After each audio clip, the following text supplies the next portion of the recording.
So I always give the example because to tell those that we have out there into public space that our children monitoring, our people monitoring them, they are also everything that is happening at that capital building, the kids, they are the one, the young generation is fighting. They see it. Who's wrong? Who's right? Folks, welcome. It's Monday, the first working day in the way, and the first edition of closing arguments. So, shortly, our team of panelists will be on. I'm already seeing Chief Tomalin George is already on already. Let me welcome the boss. Welcome, welcome, Chief. How was your weekend?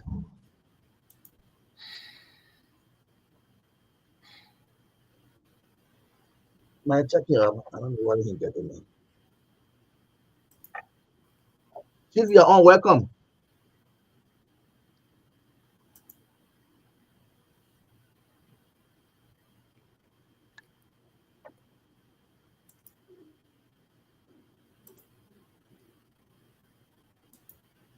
All right. So, Chief Tomalin George is already on the closing argument. So let's welcome him. Chief, if you are getting us, you are welcome already. You are on. Good to have you on after a very long weekend. Welcome, Chief.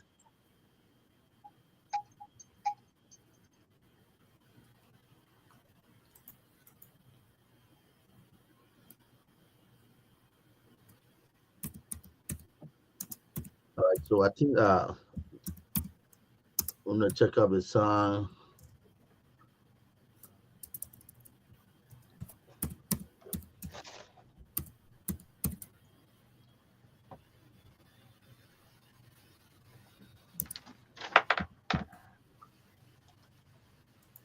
Yes, we're trying to see our best.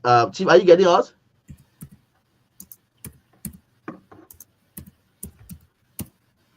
So it's like it's not on yet. Uh, but as I said, Chief Tamani George is already. We'll get this signal for him. He's on our screen already. So shortly, the team will be beginning on. Uh,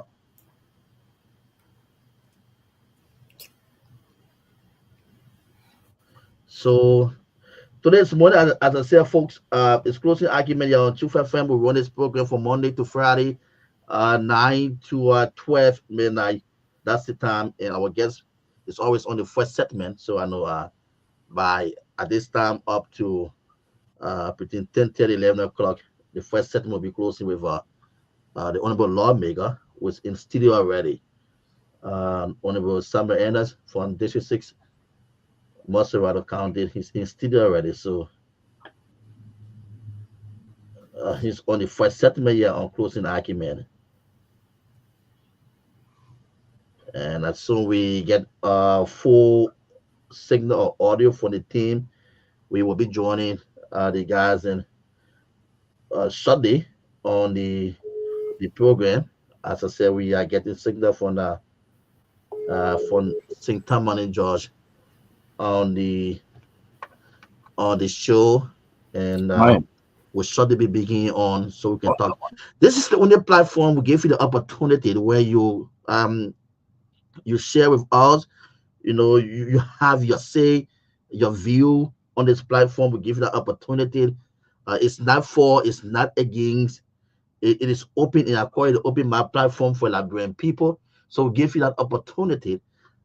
We give you that chance so you can have your say, where you can talk to your leaders, where you can talk to um, your head. All right.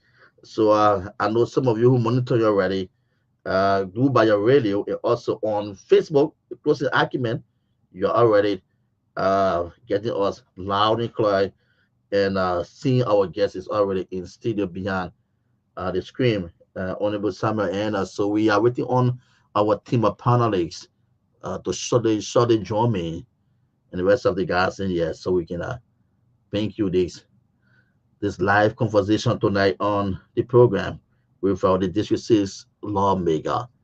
So do want to make some adjustment to know what's going on. Yeah, let's see whether we can so we can know what's the problem. But that's it. Today, why?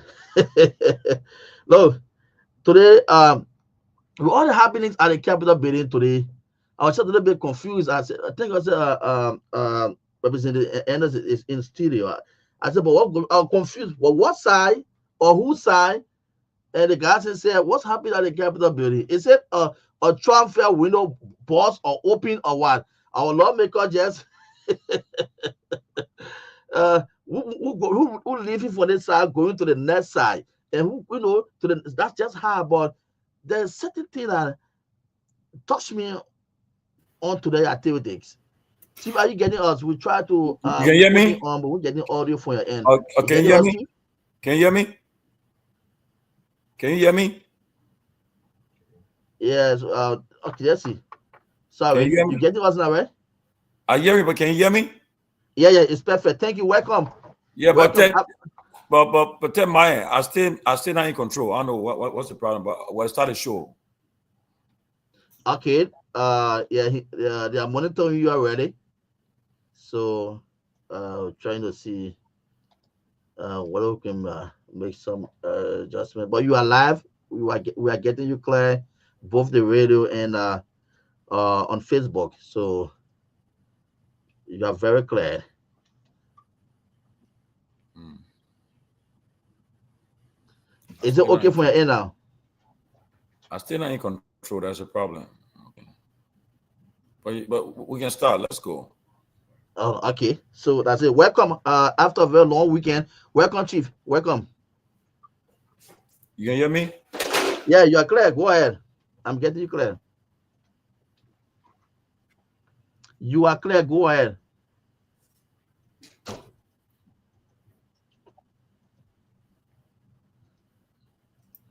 I think the production team have to check out what's the problem for them on the end. Don't know.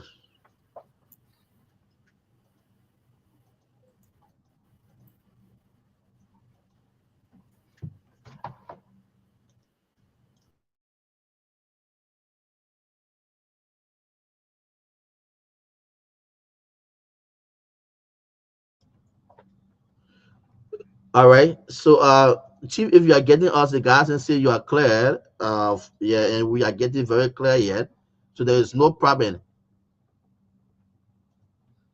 Yeah. So, my you can put it back on the screen. So, we'll keep putting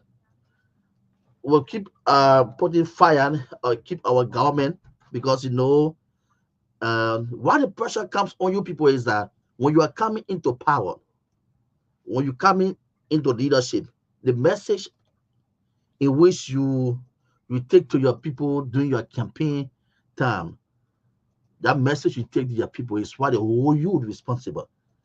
That message the people can hold you back.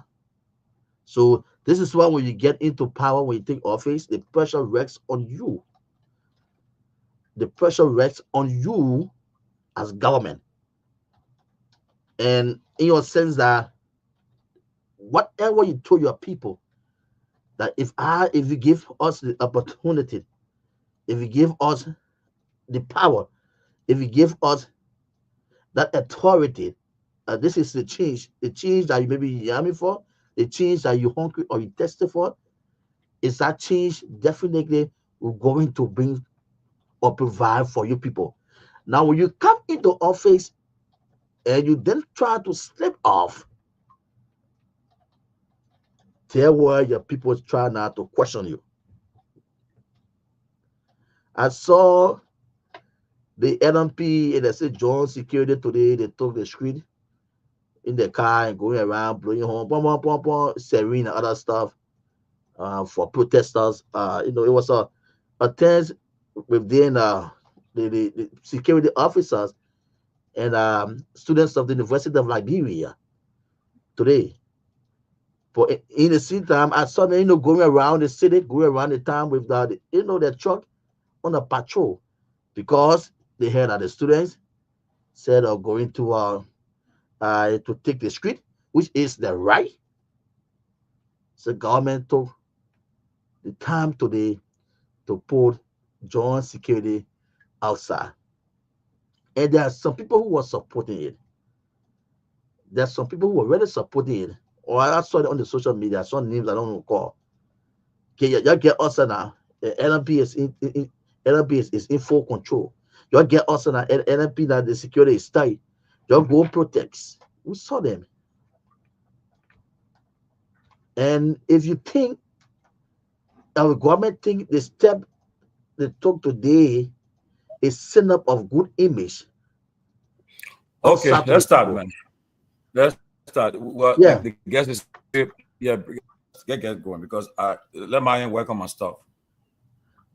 Yeah. So you are clear, right? You're getting us, and we are getting you too. Yeah, but Myean guys, because I'm still not in control, so Myean work on my stuff. But let's get going. Again, yeah, bring he's the guest working on the on it. story. He's working on it already. Welcome, as I said, welcome again, and after a very long weekend, good to have you on, Chief. Yes, thank you, Ansu. It's good to have you. Good to be back on the closing argument.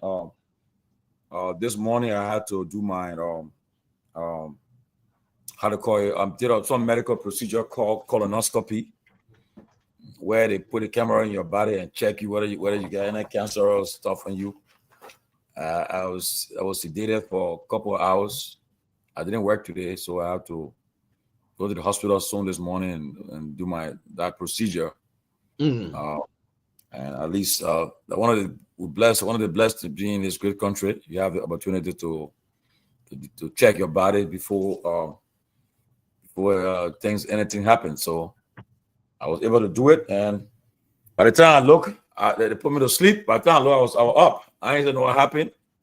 I just saw this beautiful nurse looking at me, rubbing my hand, and another guy talking to me. When I look on the left, look on the right. After some time, they said, "Mr. George, you all set." I said, "Wow." They were done with me, you know. They was done with me, brother. They were done. But I thank God for the opportunity to be in America, to have such opportunity. Not many of our friends have such opportunity, such a medical privilege, where you can check your body, check your colon to make sure that you don't colon cancer don't capture you before you realize it's late. So at least they check it out, and I'm not due for, they say 10 years, but I tell them I'll go back 5 years. Can't go for 10 years. I'm big then. I would have to go back early. But it's good for all that. We just praise God for that and give God the glory. If you have Mr. Representative Anders, please bring him on the set, because I cannot do it right now. I do not have control. I don't know what happened, but I can fix it. Okay, so let's bring on District 6 Representative Honorable Samuel Anders. He's our guest tonight on the closing argument. So, good evening, Representative Anders. Good to see you for the first time. Good evening. All the good things you're doing, District 6. Whenever I go to he's off. What happened?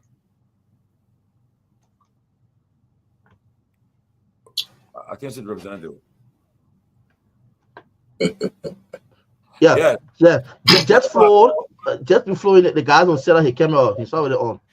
Whenever I'm in Liberia, I pass in on Dubois area, I see the Dream Academy. I mean, I somewhere on that end, I will see the African Dream Academy, and I was told you are the owner of that. And also, you got another program running too. But yes, long before you got elected, I heard about you. You know, in fact, honestly, I didn't know that somebody told me, say, "Oh, the guy, one guy in the district, guy on Revit, he doing a lot of good things there. That guy, he would be the guy to win the election." I said, "Come on, man, I know about that guy, you know." But then later on, the election, I heard I said, "Well, my friend Georgia, you're telling me," he said, "I live in District 6, and the guy is doing a lot of good things there." So he's a guy who is poised to win in the 2017 election. Yeah, so, and it came at 2017, I think, yeah. And Kino found out, yeah, he won. And since then, I've been seeing some of your works. But it's good to have you on the closing argument for the first time. It's a privilege to have you, and welcome. And we have my friend and brother, Hamed Stefanik. He's also in the U.S. I'm in the U.S. Ansu is there, you there, but the other guys will join us. They said later on. But Mr. Reverend Anders, good to see you. Thank you very much. It's a pleasure being on your show. Like you did today, I also went to the hospital as well. But mine was an unfortunate situation. So my voice is not too well. I was up by around 5:30 this morning, and I realized for some reason my throat started to close in Wow. and I couldn't breathe. I thought it was just something I needed cold water or something. Drink some water and it wouldn't subside. I started sweating profusely. So I had to get in the car and run myself to the hospital. I was taking some shot. I spent most of the morning there. Oh. So it is good to be back, to be here. My first time on a closing argument. I, I hope we'll close properly today. And I hope our argument will be in line. I thank you for your recognition, not for what I have done, but for what God has done in the district. It is indeed a blessing. When we leave and go to the States, a lot of people say we go to the States for ourselves. A lot of people don't see what to do besides the money we send, but our heart remains in Liberia. Our focus remains in Liberia. Because this is the one Liberia we have. And it will take all of us. It is incumbent upon us to give. Those who are not able to come back will pay school fees in their community, will pay their brother's school fees, will pay their sister's school fees. Those who are able to come back will come back with the intention of making sure that little park they saw in the States, they have the same replica here. The things they saw in the school, they will try to see if they can bring it back. The type of house they live in the States, they want to bring the same thing here.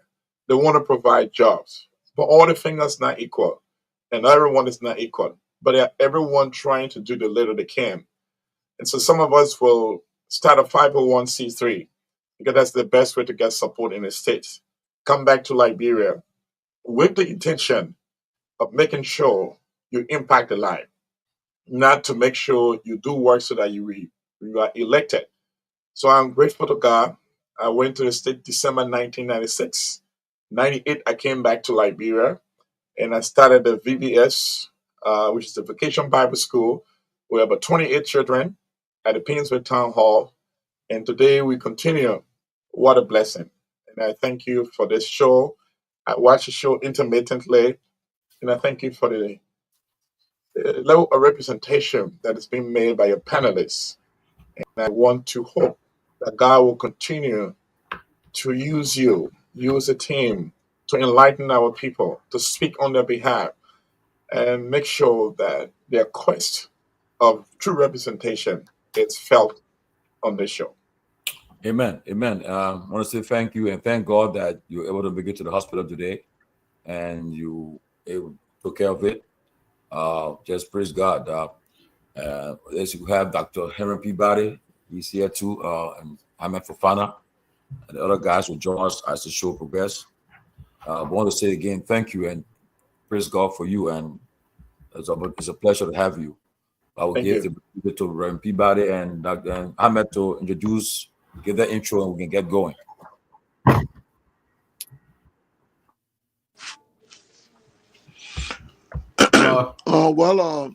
Honorable Good to be here. Enos, Enos.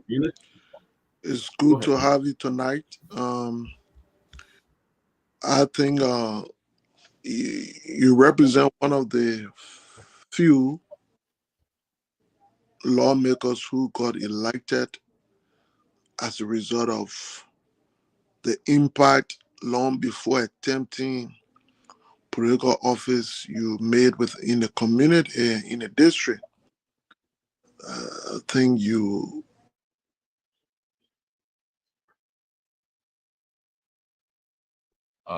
We lost him. Peabody, go ahead. You get lost.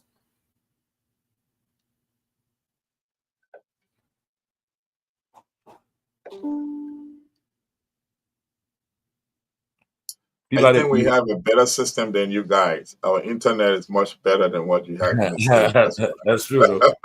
That's true. yeah, right. No, actually, I was That is not muted, true.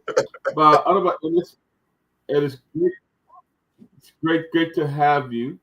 Like my colleague Hamed was saying, that you are one of those who were even working before you were elected.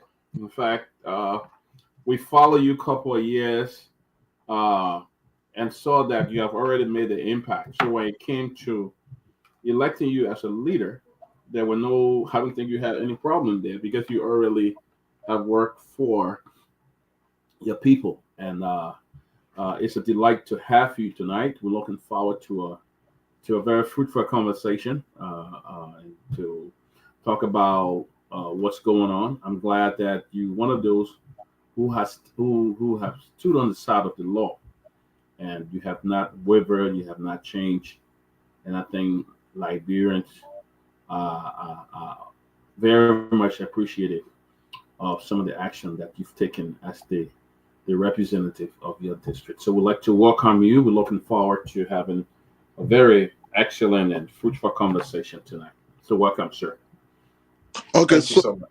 so as I was saying, and Peabody highlighted so the Tomalin George about things you did long before being elected. But what has been consistent about you has also been your ability to maintain that level, cool, calm, collected, and a very focused approach as a lawmaker. I think you have been able to maintain your position, but at the same time, you have been able to work on all sides, and I think that is the result. That is the result of being able to be trusted. So I mean, it's a good thing that you want to show because today, among the many things our people look forward to find credibility in leader, to find integrity, to find leader who will offer reasonable solutions to the many problems that confront us. So we are very happy tonight to have you. The country will be listening to you during this period of uncertainty, and hopefully we can, as you said, close the argument tonight. So welcome once more. Thank you. So, Reverend Anders, first let me start. How is the African Dream Academy and the clinic called and the New Haven Clinic that you run? How's everything there? The African Dream Academy is faring well. We are grateful for those who may be hearing me for the first time, or those who maybe have been or is privileged, or I'm humble enough to speak to it tonight. Allow me to take a minute to introduce myself properly. I think I want people to know me as a Christian, as an ordained minister of the gospel, uh, and as someone who relies on God. From a family of 9 children, my father passed when I was 2 months old.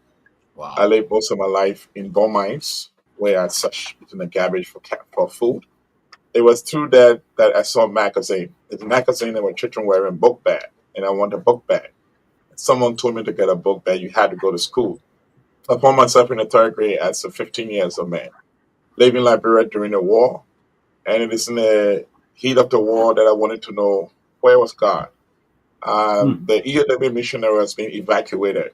I remember I was watching the movie at the window, free Mr. Clark, East Side High School. I watched that movie a lot. Oh yeah, I know that. And then I also watched Ruby Gover in another musical movie. And the song I like in that movie is, you want to be somebody, you want to go somewhere, you got to wake up and pay attention. So I saw the evacuation taking place, and I wanted to know if God could help me leave. On that day, I said, God, if you help me leave this country, I promise I will come back. So I got a scholarship to do music at the Philadelphia Bible College, and came to the States December 96. I so wanted to go back to Liberia. In 98, I started the youth program with 28 kids. It went to 6,000 kids, 2000. And I continued to come to Liberia. I concluded the program until I continued the program until 2005. I came to Liberia, went to Bon Mines. At the end of the program, I was walking outside. There was a little girl in front of me who fell down. When I went to pick her up, they said I should leave her because she had witch. I took her to the doctor, and the doctor said she had 3+ malaria. I didn't have money, but I did my income tax and came to Liberia. I made sure I did the best I could. And so when I took her to the hospital, I was coming outside. There was a little boy in a wheelchair with flies around his face. He reminded me of my life because in this life, sometimes if you have nothing, people pay you very little respect. So I decided that I would approach the little boy because he reminded me of my own isolation. And I asked him, "How can I help you?" He said, "Please give me Coca-Cola. I want to drink it." When I went to buy the Coca-Cola, the doctor said I shouldn't give it to him uh, because he had a big hole on his intestine. If I wanted to help him, I should give him 300, it would do surgery. But I believe the Bible said, where there's no vision, the people perish. The closing argument is a vision. It did not just evolve by himself. There are a lot of people who had this thought. And so in the final analysis, I decided to help him. Came to Monrovia, got the money. When I went back, he had died. He died like many kids in Liberia. What can we do? We can blame government, we can point our finger, or we can do something about it. So I choose to go and do my bachelor in organization leadership, master's in divinity, concentration education. Came to Liberia, started the African Dream Academy with 144 children. Today, the African Dream Academy is the largest high school. We are tuition free. Let me repeat, we are tuition free. Wow. We cater to people of all walks of life. Ebola came, we shut ourselves down and choose to fight Ebola. It was at that time ELWA being the only ELWA center, and I took the bus that I have and gave it to them because there was no ambulance. And the quest and the appeal to be a representative came about. And I thought it was a joke. I thought it was something I shouldn't attempt. But I realized that the good people in Liberia, most of them shy away from politics. And a lady said to me, when the wise refuse to lead, they will be led by the fools. I choose to get involved, and the rest is history. I thank the people of District Number 6. I thank my family. I thank everyone for the support to have me serve the first term. During the first term, it was a tough time. I remember the first day I went to the Capitol building. I met Madra Sion after a week, and I said to her, "Is there a way I can resign from being a representative?"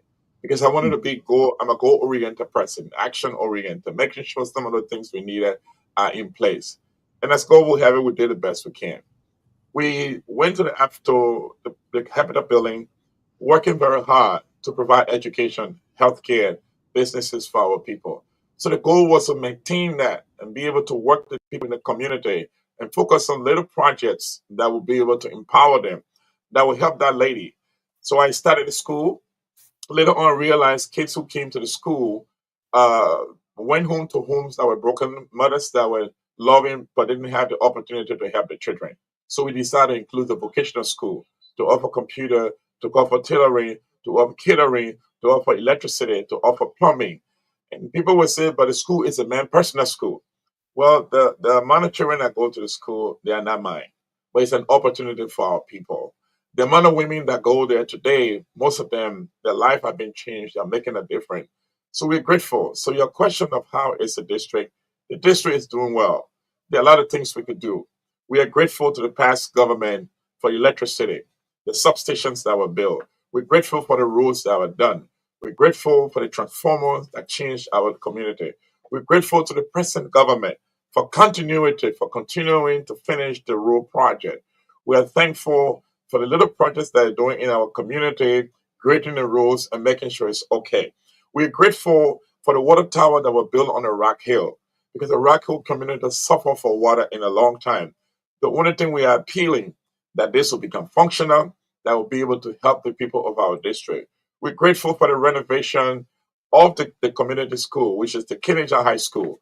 That school is now renovated. We're thankful to Face Africa and other people who help to provide water for those schools. We're thankful that our kids are having water. I did the first renovation, provided toilet for them, provided bench for them, did the floor and repainted the building. We're grateful for that.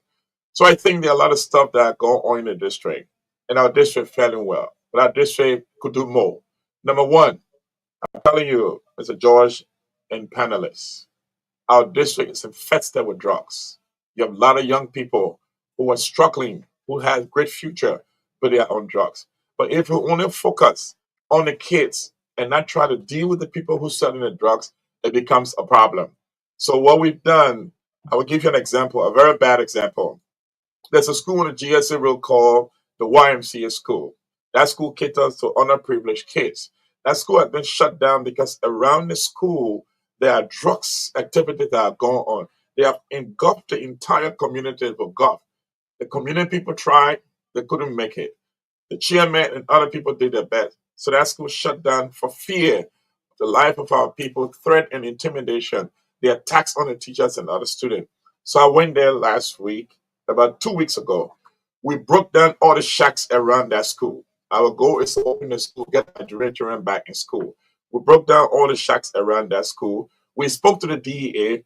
We created a substation there that now they are mending that place. As I speak with you tonight, we had an attack yesterday. A boy was shot in his hands and legs. A DEA officer was shot as well. A Wow. lady took me to court at the town hall because she was the main lady who was selling. And we took her zinc shack down, which was very much deplorable. Sadly, there's another building. Behind that building, there is a window. The kids go there, they sit there, the person go in their room and sell. And I said to them, we're going to paint your house red.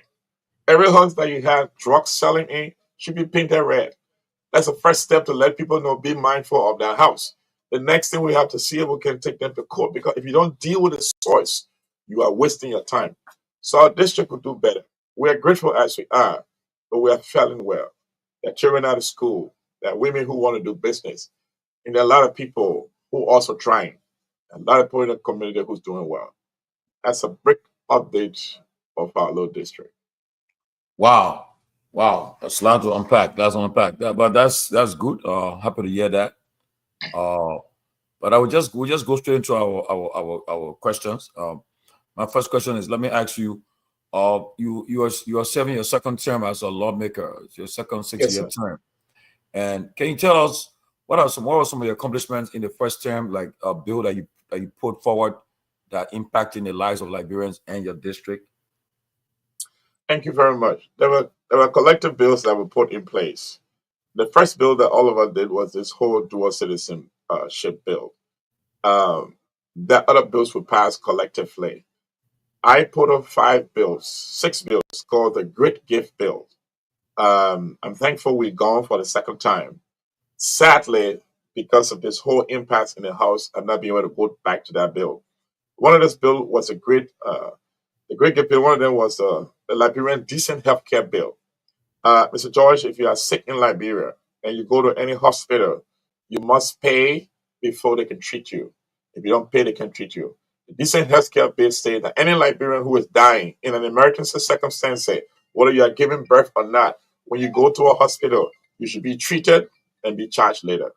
That is the decent healthcare bill. We thought it was a better healthcare bill for our people. We thought it would help our people because many people. One instance I would give was a gentleman who went to one hospital. He had been burned, and they needed him to pay $45. I was in the Capitol building in session. I didn't get a call until 3:30. He went to the hospital from 9 o'clock.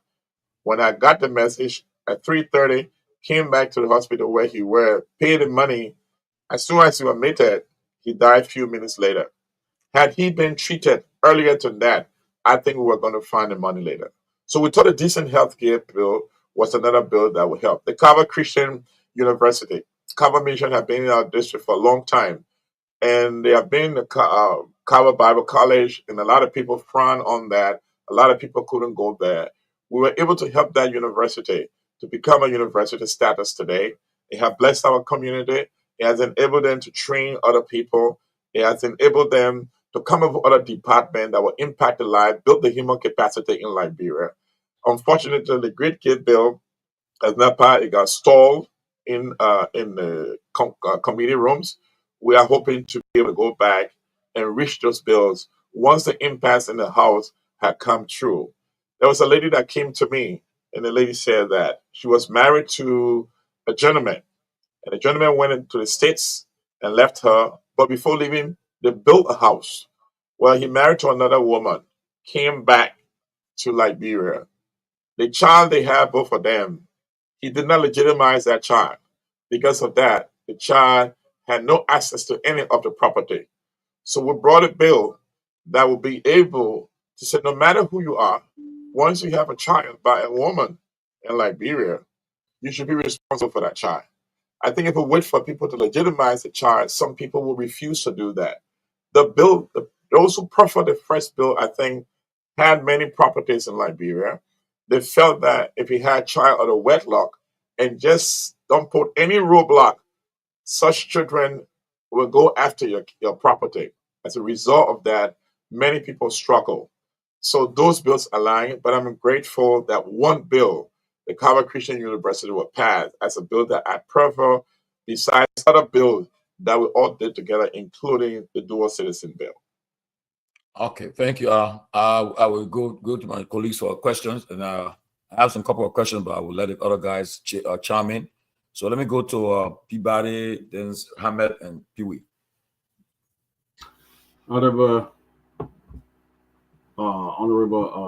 Anders, it's good to see you again. Yes, I'm listening to you talking about Philadelphia Bible College. Was it the same at Philadelphia Biblical University? Was that the same?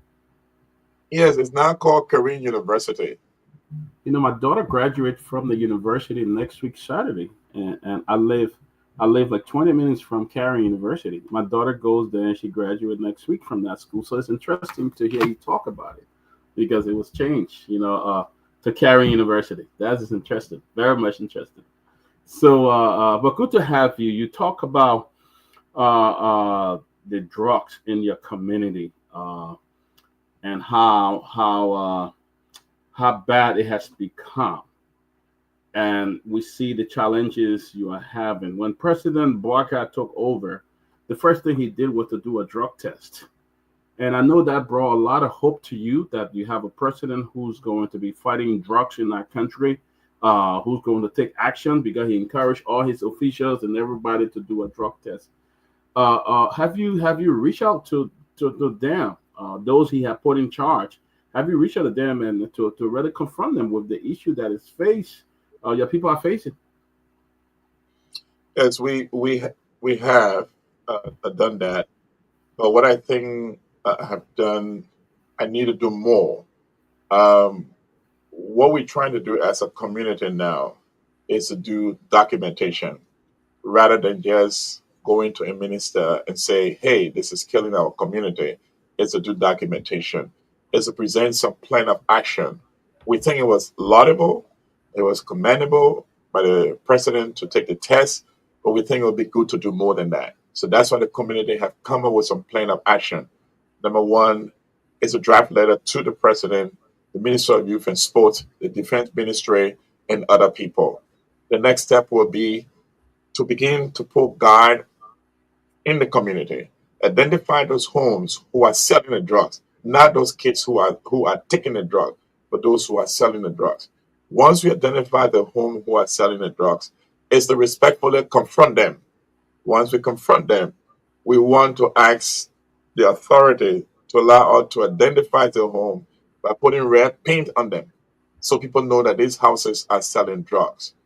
We think working with the DEA, working with the joint security forces, and making sure we get a backing from the youth and sports, I think it will be very helpful. We want to go past identifying. We know very well the senator from Maserati County have a rehabilitation center. So I've been to that rehabilitation. It is very good, but it's very small.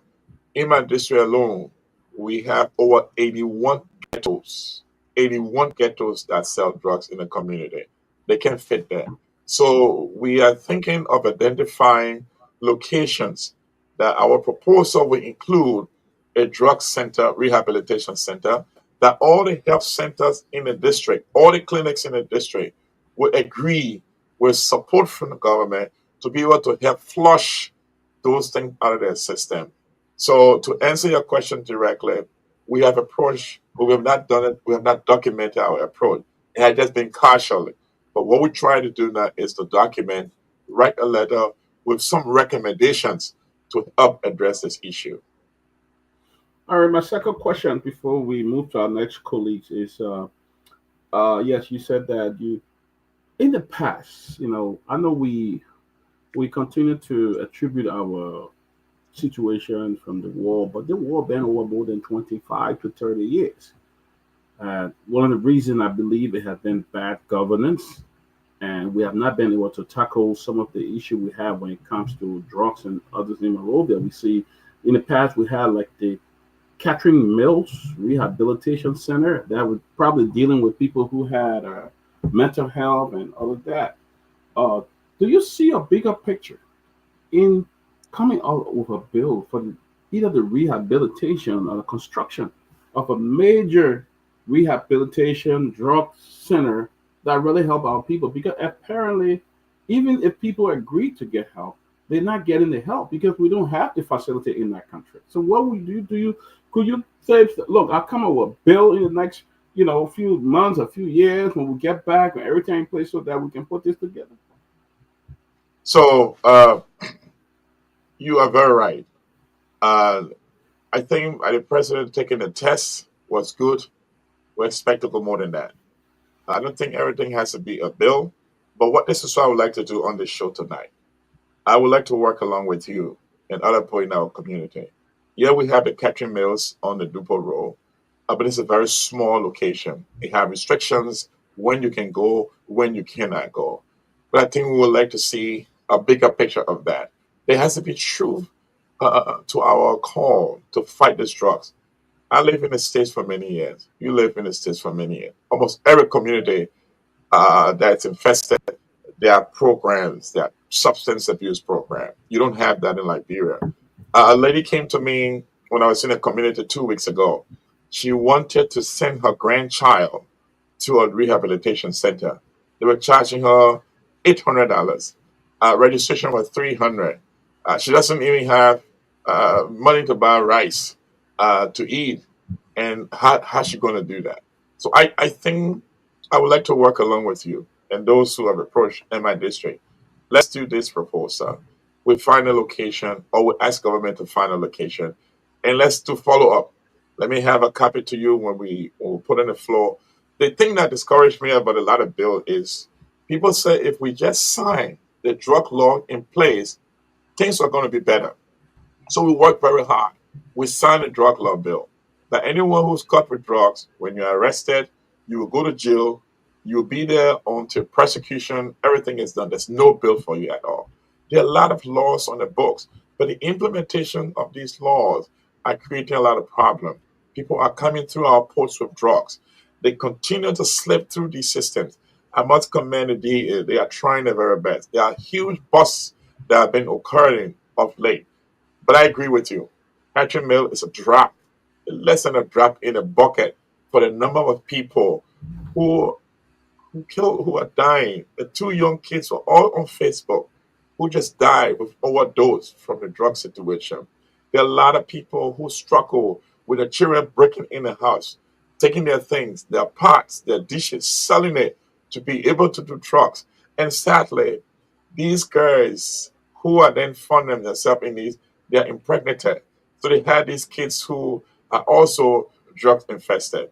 I was standing somewhere today at the hospital and I was eavesdropping on a lady who was talking to her friend about her daughter who had just gotten on drugs. And she had a beautiful boyfriend who wants to take care of her, have family in the States, want to help her, but she just stole some money from the lady because she wanted to continue to do drugs. And this lady is saying, I've done everything. I think I need to go to the church for prayers. In as much as we pray, we need to clean the system. King Gray in a graveyard. There are a lot of people who the community tried themselves and attacked those guys who were there and drove them out of King Gray. But guess what? They have gone back to King Gray. The town chief came to me and said, 3 persons per day died from drugs in King Gray. That is what the town chief said. So I agree with you. You have a good idea. We need to work together. Let's see how we draft that bill. Let's see how you can call me, hold me accountable. We can work together, and I can say, yes, I put that on the floor. We'll reach out to this authorities and we'll see how we can collaborate. Imagine if we got 50 states in America or more, and each of the states said we'll do our very best. We'll focus 2026 just on building a rehabilitation center. Since the government don't want to do it, people will say, well, you guys eat a lot of money. Put in the budget. We're not here for that. But if those states would just appoint one person from each Liberian community and say we will help to enforce this bill, to work along with you to make sure that passed, and say we can find a place. Maybe I can find a land and say we donate the land to that organization. I think collectively we need your help. You get upset at us. You say we're the lawmaker, we do things different. I think we can help to make this happen. So I thank you for this point you brought. But look at the bigger picture, and I think we need a collective effort to be able to attack this. You have leverage that people in Liberia don't have. We have leverage, and I think we should use the leverage on both sides. Thank you. Thank you. Okay, Honorable, I got two questions, but I will start the first one on this drugs issue. You mentioned that there's documented close to 81 different ghettos or drugs dealing places. I just wanted to know if what's the percentage of those drugs dealers or involved Liberians or foreign nationals, and do we have any idea of the major source from where these drugs are coming from into the country? So when I go in the community, like so I was around the honeybee area, and you will hear people telling you, draw in the community, oh, they draw plenty here, oh. Huh. The people then, I said, but if you know who's selling the drugs, first of all, your kids are taking the drug. If you know who's selling the drugs, why can't you point it out? Hey, me, them I can't kill me. They put their account to my home, they can't beat me. Right? You're not living here, oh. So I own back, we can't talk it. They were intimidated, they were threatened. So here is a challenge we face. I am Reverend Enders. Hypothetically, I'm just telling you now. I am Reverend Enders. I know the drug seller, but my son is taking drugs. And for me to come out and say, David Colley is selling the drugs, I'm afraid because I think if I tell you, they are going to attack me in the night. They might hurt my son because he's taking drugs. They say your man run church police. They might create destabilization. These guys sometimes have the audacity to parade the street with cutlasses in the day, to defy authority. I have been taken to court on numerous occasions for physically getting involved. I'm not supposed to get involved, but it's out of frustration. I have taken some shacks down in the massacre community. I broke it down physically. But sometimes you do it, people say, oh, these lawmakers, they go and act that they are God, they are police. So to answer your question direct, the sellers are mixed. They are our sisters, they are our mothers. There are people who feel that's the only way out to survive. The importers are the foreigners. The distributors are Liberians who sell these things in the Vera community. And they're destroying the fabric of our society to the extent that those young people who really ride motorbikes, some of them, they take the substance. To the extent that mothers cry and lock their doors and take all their things from their houses and give it to other people. The major source of drugs comes through the plane, come through the road, they port into Monrovia, and it comes all over. They have cut them through the Sierra Leone border. They have cut a lot of people from Nigeria. They've cut a lot of people through the Guinea border. They have cut them, putting it in a tire, putting it in a gas tank, putting it all of us in the car. It is a menace in society now. It is extremely out of control. Dealers are foreigners. Liberians are being used now to import the drugs, and our young people finds a way out. There are women, there are men, sellers are nationals, distributors, importers are foreigners and Liberian alike. I hope I answer your question. Yeah, sure. I think this drugs issue is something we could talk about the entire day because, of course, it is very important. And it's concerning to each of us because eventually somebody you may know could be a victim somehow. So it's something that we need to have a national conversation about. But I would just like to take the conversation to a different scenario, which of course is as important too, because I think a functioning government may have the ability to address some of these problems. So with that, I just wanted you to give us a picture to create a picture on what happened. I know we at a different stage today. We have a ruling from the Supreme Court. We understand there's some negotiation going on, but I just want us to go back a little because I'm sure some other colleagues will add that might be the major discussion. But I just want to go back a little few months so that you give a picture what happened, what led to this, how it happened, the genesis. What do you know? How these things evolve for us to be to where we are today, before others might When talk I about what's happened, how we proceed now. when I became a lawmaker, a very green people would call it. I wanted to turn water into wine. I wanted to help women do business. The men and women who stood in the sun to support me. The marketeers who had hope. The men who had no job. The students who wanted to go to school. The many young people who, because I started a motorbike company called Dream Ride, expected me to do more as a lawmaker. So I grabbed anything that came my way respectfully, strategically. And so I went to the House of Representatives and I said, I'm going to align with the Unity Party and serve and caucus with them, but with being an independent candidate.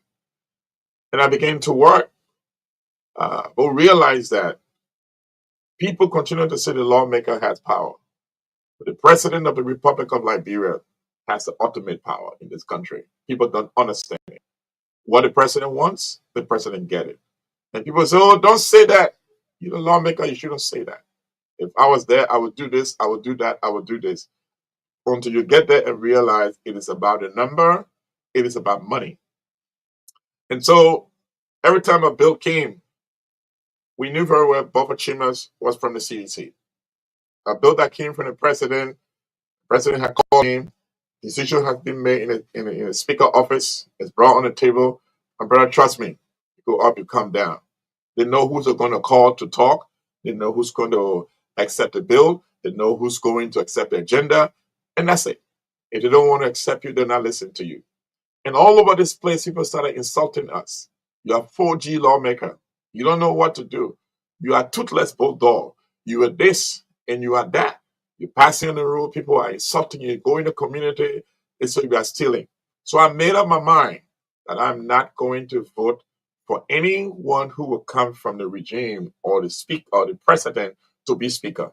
Instead, I'm going to vote for an opposition because I wanted someone who will look at the budget keenly, who will see what is in the budget. Why is it the budget increasing in one area? Why still things that's supposed to benefit are not in the budget? Why is it all of the project is in President George Weah name? I want to know. I want to make sure it's not in Joseph Boakai name, but rather it is in the project that we can work with. And so I said I was going to support an independent person. In fact, I said I was going to run as a deputy speaker. I was running as a deputy speaker. Is it because I'm not competent? Is it because people don't know me? No. It divide on party line and all has to do with money. So we ran a race, ran the fight, and Honorable Kofa won. Honorable Kofa won the fight. He decided that he was going to be a very respectful person to the president. In fact, we label him as regime speaker, as someone who was going to support the president. He would bank backward. And so people started to say to him, oh, we brought you here, we voted for you, now you want to go to Joseph Boakai. He always said to them, I cannot disrespect the president. I will hold the president's feet to the fire. It is time to govern. It is not time to fight. So we started. Some of the guys who joined the fight today were on 2, 3 committees. These are people who were from Honorable Thomas Fala Block. And so he put them on multiple committees. The problem started when he said he was going to bring this whole audit business. He miscalculated in the sense that His Excellency Joseph Boakai came to power under the premise that he was going to audit, the past government. So he said, since we are the lawmaker and people say we are thieves, we misuse the money, let us audit ourselves. So when he started saying that, he got backlashes from people. The deputy speaker was one of those pressing who warned that was not the right road to take. The vice president is another president. And so as they continued to make this approach to do that, people started to feel that this was not right. We're bringing the house to disgrace. And so they decided to lay that aside. And then we brought on the war crime court. We passed the war crime court. And then as the whole thing was trying to sleep, honorability came. Honorability came, he put that on the floor. And everybody tried to find a way to strengthen themselves in the House of Representatives on the public scene. And when the honorability put it on the floor, we started working towards it. The problem starts to intensify. No one in the house can tell me, say, it's because Kofi stole certain money or I was present or we knew about it. No. The only thing that confused me was that budget that was sent. It was signed and sent to the president. President signed it. Surprisingly, it said that budget was then recalled by the deputy speaker from the president office and was altered. I found it troubling that the deputy speaker would send for a budget that already gone to the president and been altered. Later on, investigation went on. They found out that Kofa was not part of it. To our surprise, not knowing, when the budget passed, they started finding a way to remove Kofa. I didn't know until the whole thing came about. October, I'm in the States. I had a spinal cord problem. I was called to come back because my mother was sick. When I got back to Liberia, I found out a lot of people had signed, and that signing process started way back. I think it was around March, April, something like that. It started.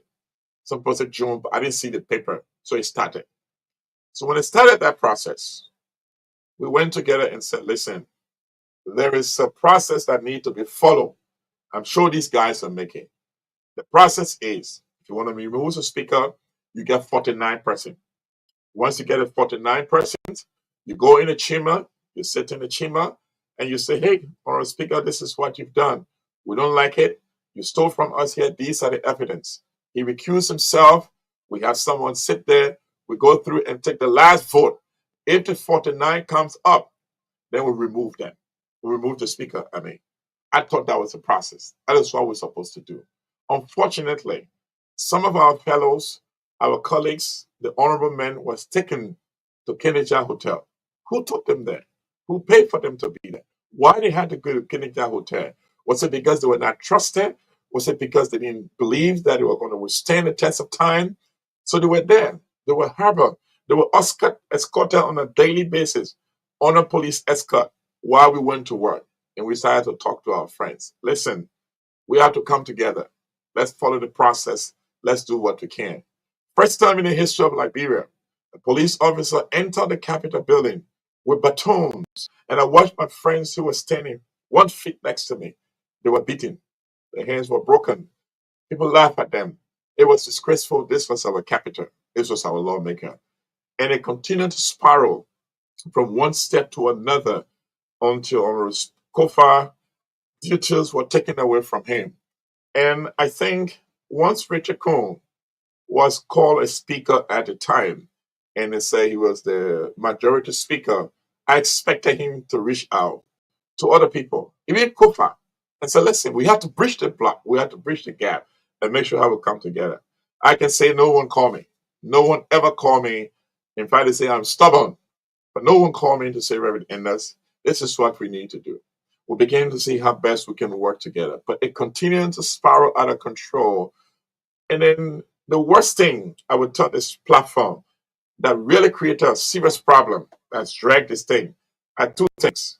Number one, the way the budget was passed. The budget was passed on a heavy arm guard.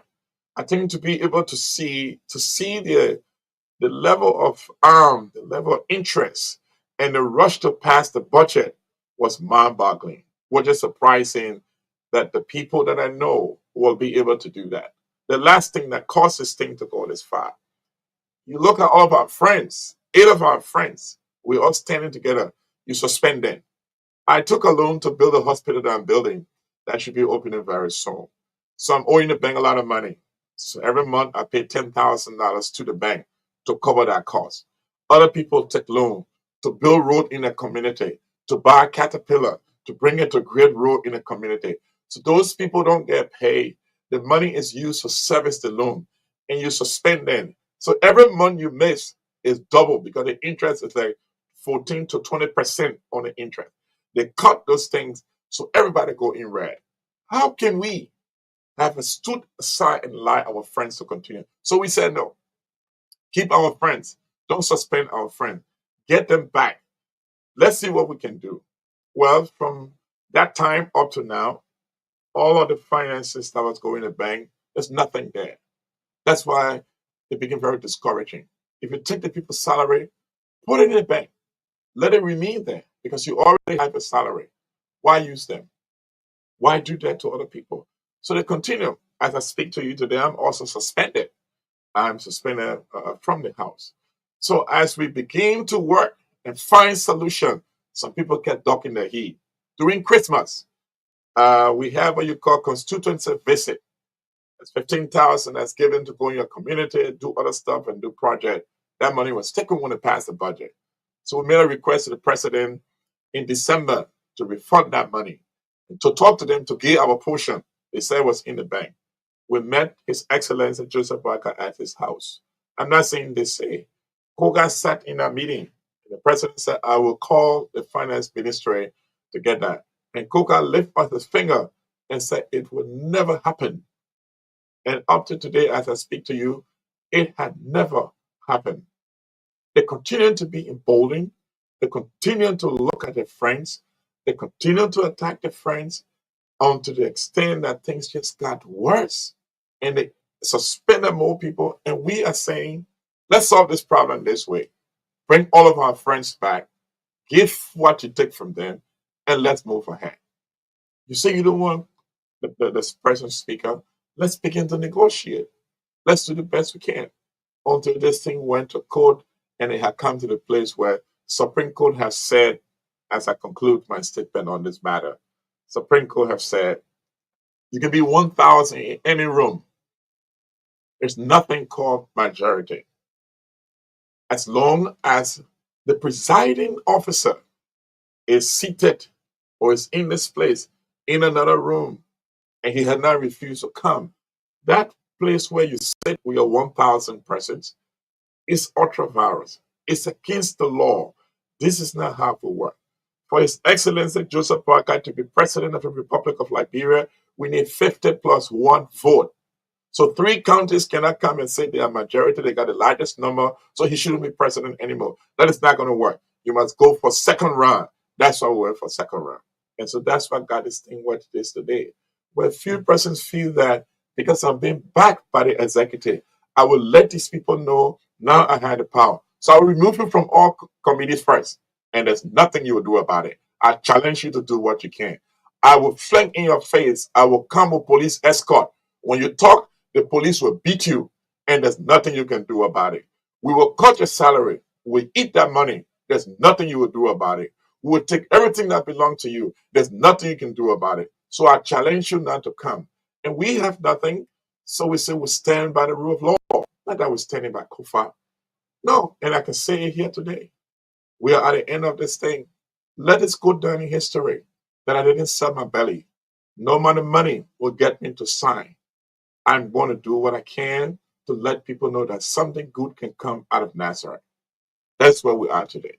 And we hope for a resolution that will be in accordance with our law and respect everybody. To replace a speaker, you have to put an announcement for 60 days. It was done for 10 minutes. I think it's wrong. Thank you. So, anybody else? Thank you. Thank you. Wow. Thank you. This is a very huge revelation coming out. Yes, it's a big revelation. It's a huge revelation, honorable. But there's a lot of things happening. When we district number 6 politics was a very monolithic politics before you came in. And when I meant monolithic, I'm intentional here. I can recall it was Edwin Snow at the time. This was 6. We need 5, 6. We need him to be Edwin Snow, Honorable Snow. Let me put it that way. And then you came in, and there was this issue that unfolded across. They said you forced Edwin Snow to even move to Birmingham at the time because the width and the wave that you brought in. But ever since you came in, let me bring us back to since you came in as representative. And now under Edwin Snow, you also got challenged by one of Liberia's best political commentator, and I learned you triumphed in that election also.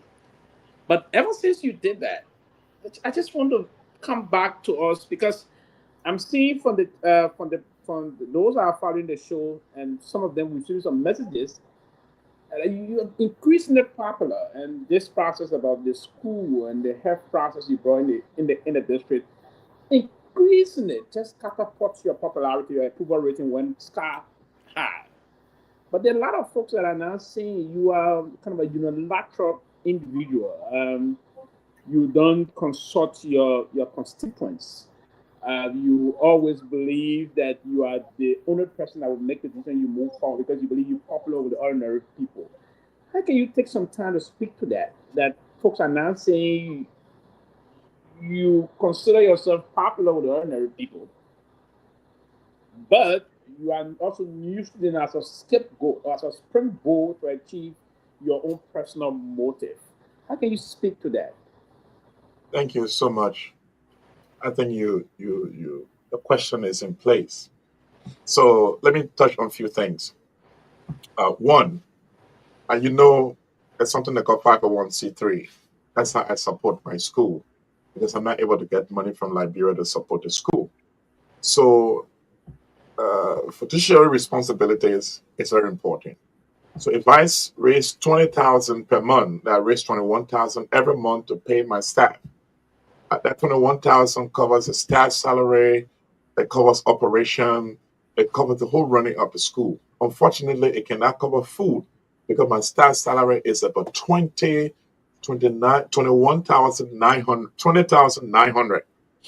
That includes the principals, the vice principal, the vocational school. I have a GED school also, a nice school where we do GED for young people and for motorbike rider and for women who sell in the market. So that covers all of that. So what people expect me to do is to take that money and carry it to other schools to run those schools. I can't do that. To run this from 1998 until now and started the school 2011 and continue to get the support, it means my report has to be in line. People have to see what I do before they can send the money. You check all my remittances, that's 21,000 that come per year. You check the salary, it's 20,900. So every day we cook 4 bags of rice. Every day we have to buy food to run the school. Now, when it comes to the hospital, I say to people 0 to 6 is free. Trust me, we have ran from 0 to 6 to be free. And people will say, well, that hospital belongs to us. And I say, yes, it's your hospital. I can't take money from the hospital to pay the staff, to take that money and give it to other people. But when I brought containers in, I distributed the medication, all those equipment to hospitals around the town. Maybe when I say I'm a unilateral person or I'm a dictator, I'm trying to understand. There was one time, this government, Its Excellency Joseph Boakai, they said to give us 100,000 for development. And that 100,000 for development, 10,000 will go to LACE, 90,000 will come to us to do program in the district. Unfortunately, that money didn't come. But In expectation of that money, I said we were going to give 40,000 to the district office. We were going to do 20,000 to the Cola Tree Bridge. We were going to give 15,000 to the health center in rehab. We were going to give 7,500 to the kindergarten school, 7,500 to the junior mo, and we are going to give some of that money to the district school, which is like a community school. Unfortunately, people say the lawmakers are thieves. That money shouldn't come to us. It is a government responsibility. So pray tell me, I make 4,000 in US with 270,000 Liberian dollars. How do I take care of things? I've already taken loan. If you put something in a budget, follow the money. See if I'm not going to do it. I'm going to tell people here. When I came, I bought a motorbike in Liberia and I built a house, but that house was built in a water. I didn't know the location was really a swamp. So to leave work, the water used to stop me here to go home. So I had to leave that place to go and live behind the clinic. I don't have a house in Liberia. It is now, with all the big schools and big hospital, it is now that I'm trying to build place for me to stay. How can I live in America all those years? Everything I brought, I put it into this to make sure that people's life are changed. People have a better opportunity. And now I'm left with nothing. I don't regret. I don't regret whatsoever. So if someone can tell me where exactly is our dictatorial in a decision that affected them, I would appreciate it. Let me give you a scenario. At least the place of my first school, right to the curve, Bonja. After I leased that place, the very day I put the flags up, the family member in the state said I should take it down. But I had already paid. I had already signed the lease, probated the lease. My brother, they took me to Peabody and they took me to Yomi Gbese and they sued me. They said I should divide that money to 5 group of people. I paid that money, but I had to build the top part of the school.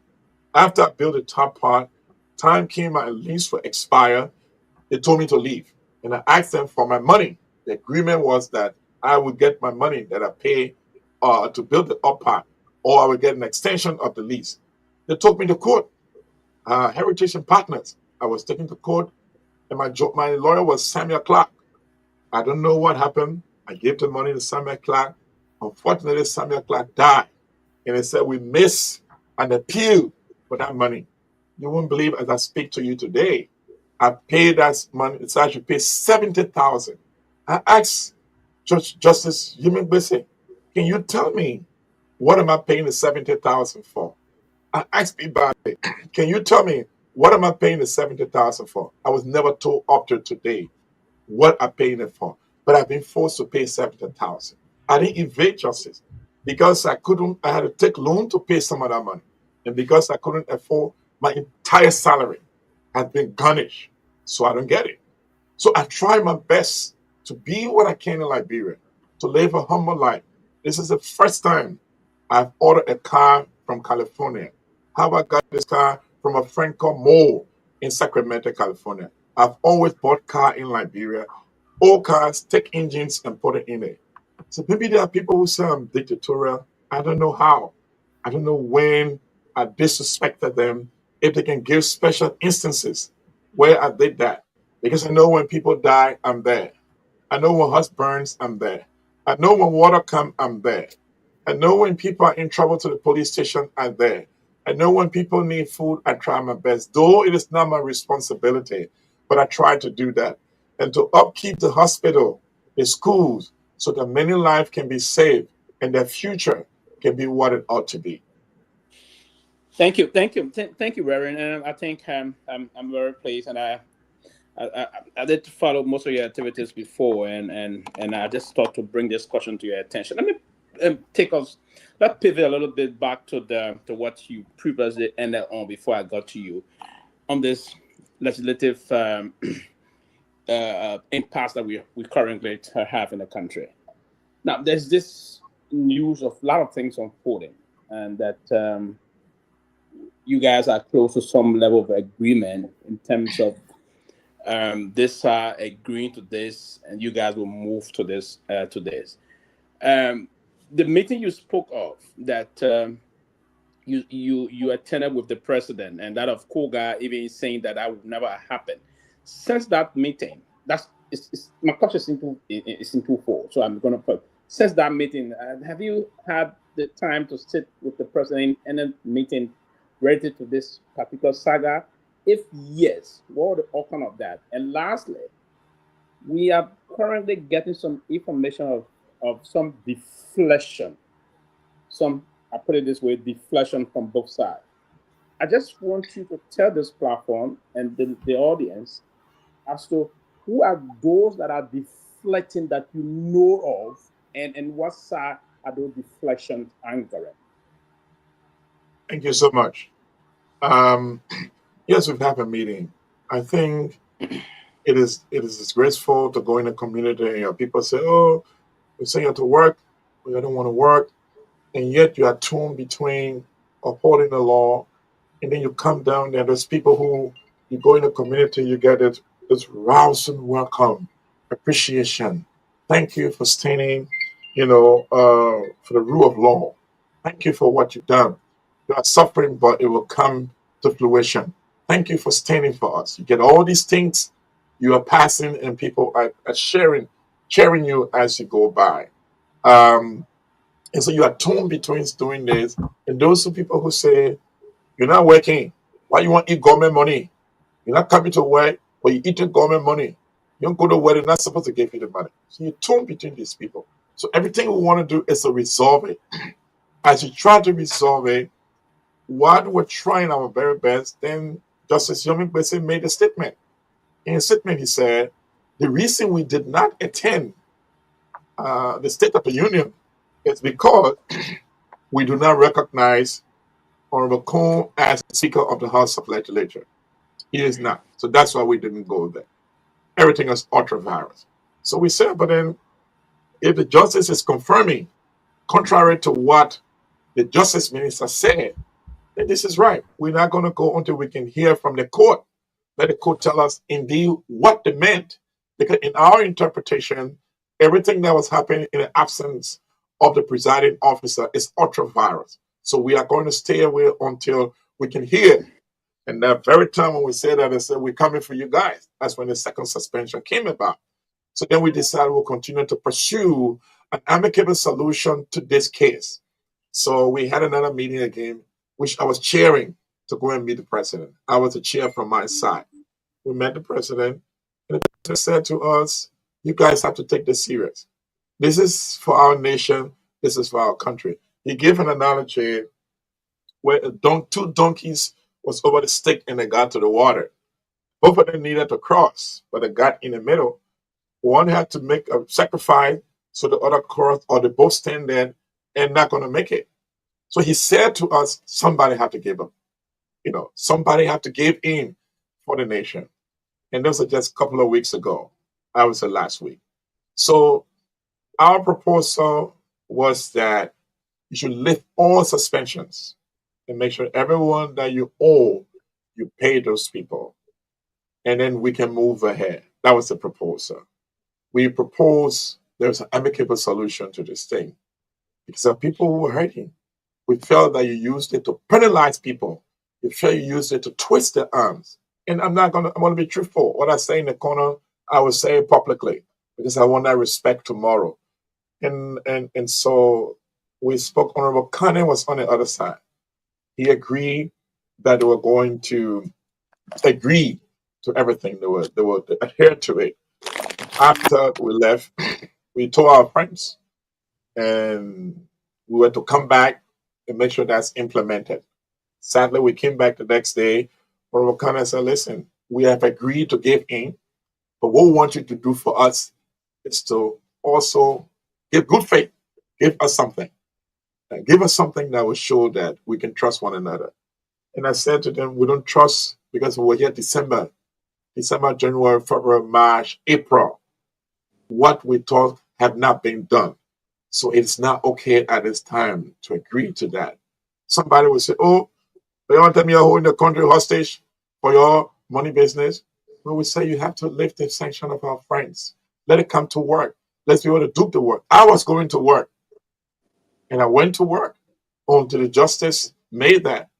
And when he made that, I traveled to Abuja, to Lagos for work. While I was in Lagos, they were trying to remove me from there. When I came back, I was already suspended. And it said, since we suspend you the end of March, you're not going to get paid. April, you're not going to get paid. So I have not. So we did everything we could. So this court talk broke down when it said the only way the request will be done when you do good faith, but also making sure the case is squashed.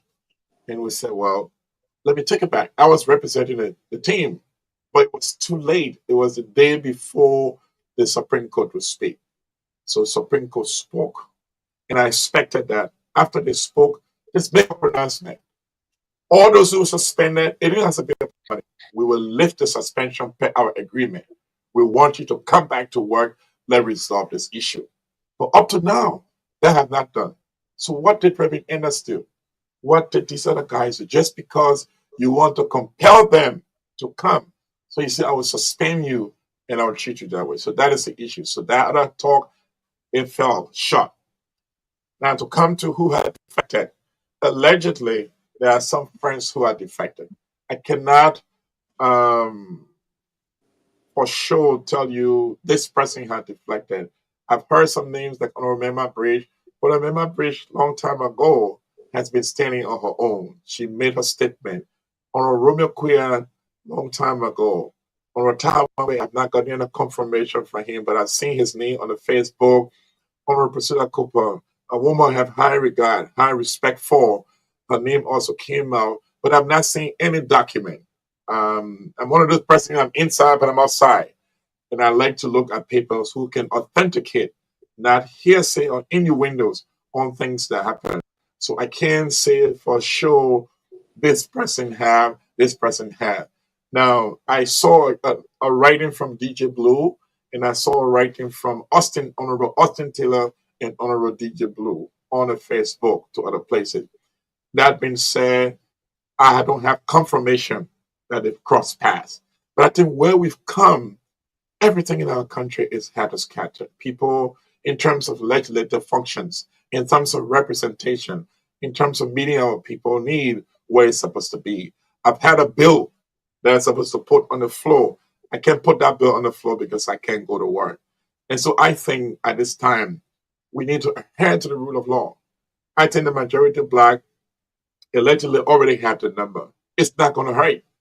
It's not going to hurt to say, let's get to the floor and listen to the Supreme Court and make sure we go through our initial process and get our country moving.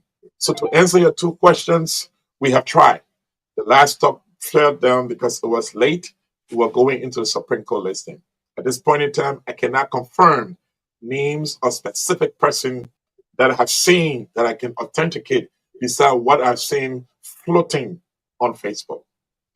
Oh, Larry Sanders. Thank you. Thank you, Chief. Thank you. Let me just quickly. Earlier you stated that prior to the Supreme Court ruling last week, prior to on the eve of the ruling, we were aware that you guys were in negotiation with the president. You guys were meeting with the president. Okay, my question is, at that time, well, the president, he asked Speaker Kofa to resign. Number one. Number two, the money that they owe you and your colleagues. When you guys brought forth the money issue, they say they don't have the money to pay you, or they are taking the money, eating the money. And lastly, many people are asking me, I'm getting a message here. You guys have been silent. That people said, this is breaking news we're hearing tonight, that all the things that were happening about how they were asking, you guys were asking for your money, they were refusing to give you money and so forth. The president was, but what was he saying? And why you guys have been so silent and not being vocal to tell Liberian people what's happening behind the scene? Because most of the time he goes to these meetings, when you hear it from little bits and pieces come out, we hear it on social media, and people are tight-lipped. But all these things that are happening, why you guys are being keeping it so tight-lipped? They have not been brought to the public. So I don't go on the media a lot. I do a lot of small posting on my page, and of course, some people can cost me a lot on my posting because of questions that I ask. And they say, you come in to ask, or you ask, we're supposed to be asking you. And my poor mother started to get lashed at because of those questions. I'm going to be very earnest to this panel and earnest to Liberian people. Um, People shy away from talking about money in the house because people will say, oh, you see them, they are selfish people. But because of money, they don't want to come. They don't want to go to work. And I think the talks keep breaking down because of this suspension issue. Money might be a part of it, but the most important part is the suspension issue. Like when we requested the suspension to be lifted, they said it could lift all the suspension, but the suspension with Mavico, the suspension with Papismo, the suspension with Yeka Kolba was not possible. Instead, it was probably going to be stay in place. So we told them we could not as a team defending the law, making sure we adhere to that rule of law, use to live with some of our friends, because we wanted to do that in the interest of the country. We wanted people to know that we stood up. We did our very best, but they said it couldn't lift those three. Later on, it was agreed upon that we'll lift those three, and those three would join the group. But it was never happened. It never happened. It was never done. And I think that continued to embolden other people to say, we cannot leave our friends in this water. We want our friends to be to come to work, to have the opportunity to represent their community. If you want them to join you, the other way you can do it is join them. You can persuade them, you can talk to them, but respect their views. All they're asking you is to go to the Capitol building, if you have the number, and remove the speaker. But to be punishing people and treating them as to say they are kids and taking everything from them, I think is wrong. Because all of us have responsibility to our constituent. The rain is about to come. There are a lot of drainage are supposed to open in the district. They need shovels. They need wheelbarrows. They need other things to do. We can't do that because the salary is taken, and then whatever you're supposed to get is not given. So we have gone and work and work. And I think I would say to you, a lot of people shy away from saying this because people will say, oh, we told you, man, I'm money eater then. I'm money eater then. And the reason they don't want to agree, that money they want to be paid first. They didn't pay, then they can come to work. And what we said, lift the suspensions of our friend. Every other thing that came with. When you work, the job benefits supposed to get. To become a lawmaker, it's not an easy thing. You spend, you struggle, you go to the campaign. There are people who put their house up for collateral, they sell their cars, they deny their children's school fees, only thing because they failed to go there. At the end of the day, you come there and realize the money you expected is not what you think it is. So now you have to let the people know that you are a true lawmaker and go through the hoops and do what it would take to keep them there. So these are things that have caused problem, and people shy away from really coming out. But I'm telling you, there are lawmakers I know who are hurting.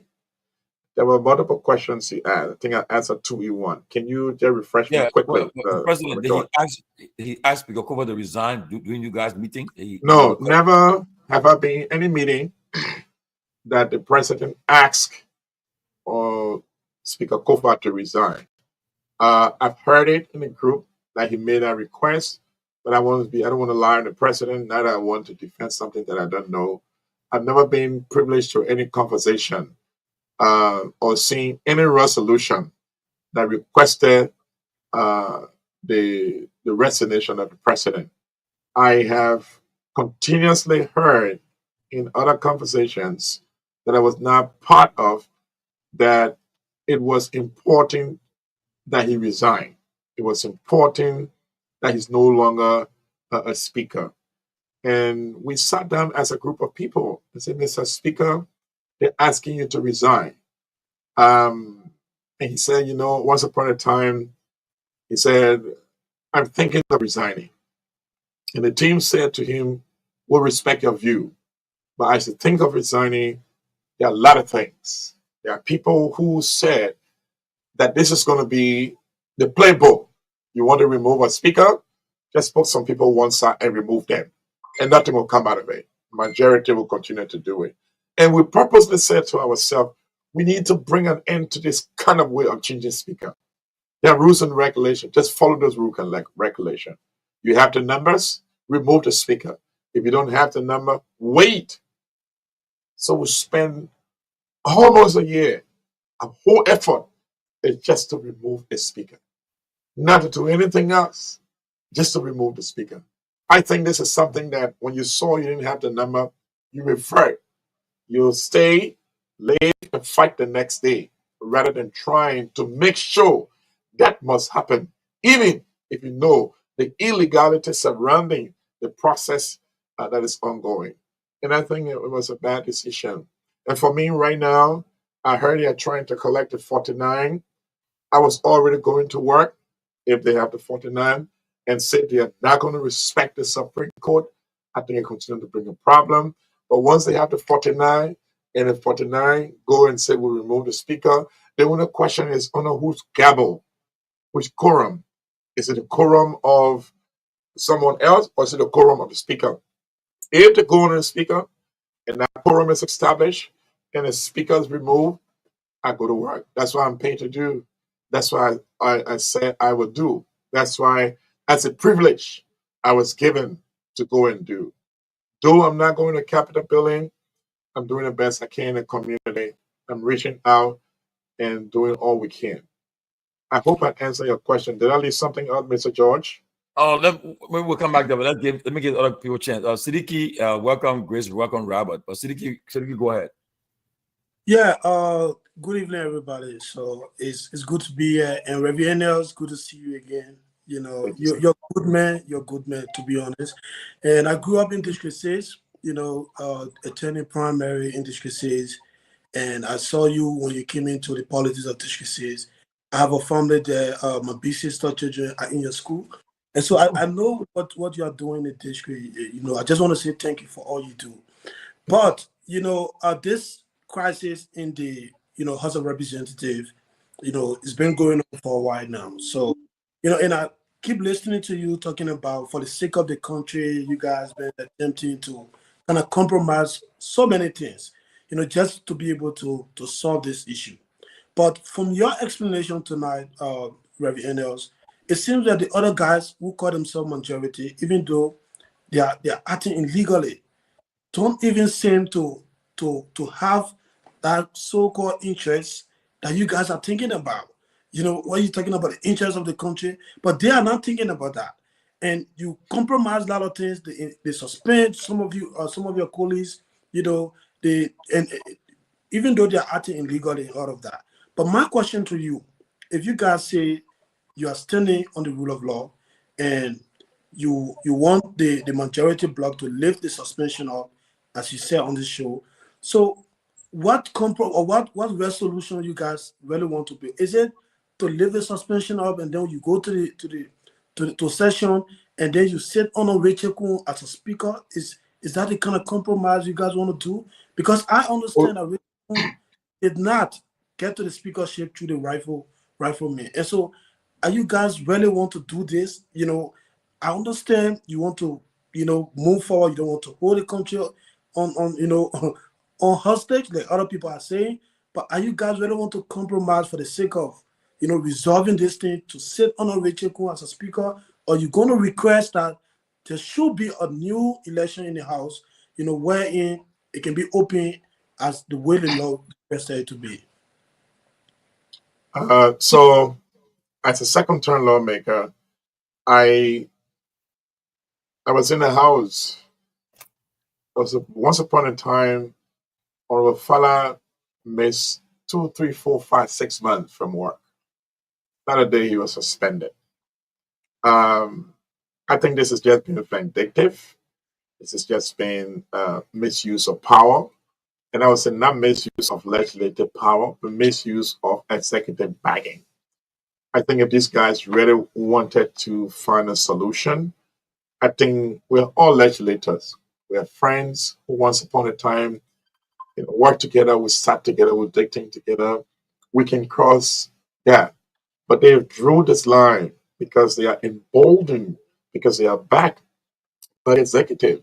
I was surprised today to see, first in the history of the Republic of Liberia, that the people chamber was locked with iron door.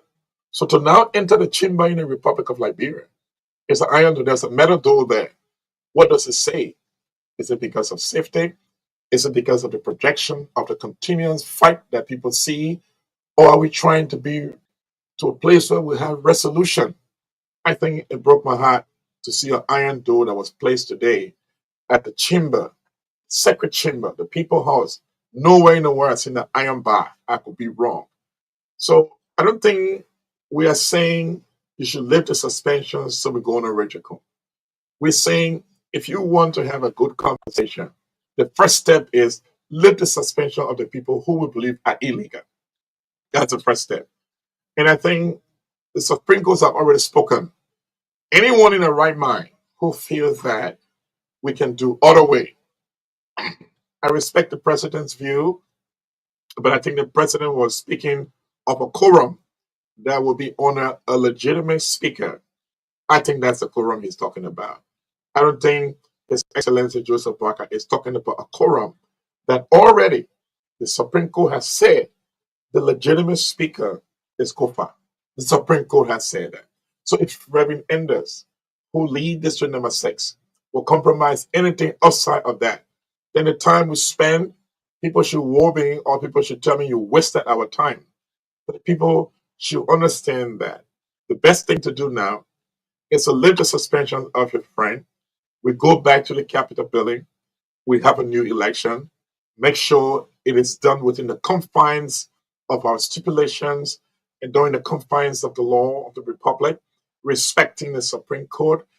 It hurts me when people say, oh, the Supreme Court justice, they are politicians, they are taking side, they're doing this, they're doing that. We are very derogatory about our court.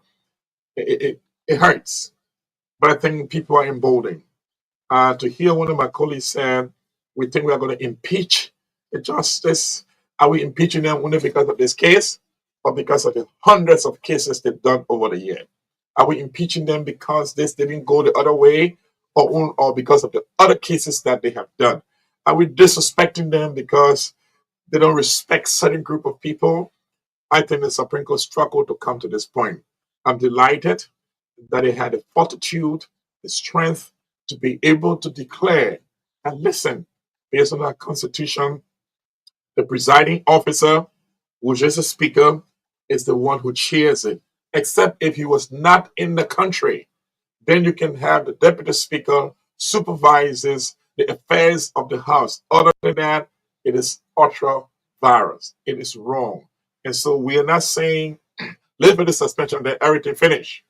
But I think it's the first way to say we want to reconcile. It's the first way to get us to start talking. So that's why we've been. Okay. Thank you for that response, Reverend Nels. But here is the thing, Reverend Nels, knowing everything we know, the Supreme Court made a clear ruling, and they try to spin the Supreme Court ruling by using the Justice Minister. And glad that you guys stood your ground. You went further to the Supreme Court to just clarify to everybody what it meant by the first ruling.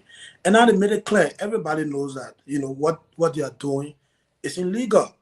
And we expected President Boakai to come up to respect the Supreme Court ruling, instruct the same way he instructed to take the security duties from Speaker Kofa, to do the same, to Rachel Kuhn. But they don't seem to do that. And I understand, you and most of the people in the minority bloc, you really want to resolve this thing. But the other group don't seem to be like a group that want to resolve the thing. They've gone to the Capitol building to pull an iron gate, as he said. Now they're fighting for, some 49, members, which they told the Liberian people that they had, several months ago. And so I'm just thinking, Reverend Enders, now after the Supreme Court ruling, and when you guys open, maybe a few weeks from now, because I know that you guys are on recess, when you open a few weeks from now, what is going to happen? Because I know Rachel Kuhn and the majority bloc, with all the feedbacks we've been getting from them, they don't seem to be like, they will come and sit on Speaker Kofa Garguah to have any reconciliation meeting or resolution that will put an end to all these things. They don't seem to do that. And they have the backing of the president, the executive. So what is the next step? what is the next step for the minority bloc? And we're also hearing that some of your colleagues also shifting to Jordan, and all of that. So what is the next option, from the minority bloc? We've also heard that you submitted a resolution to the former president for the speaker to resign.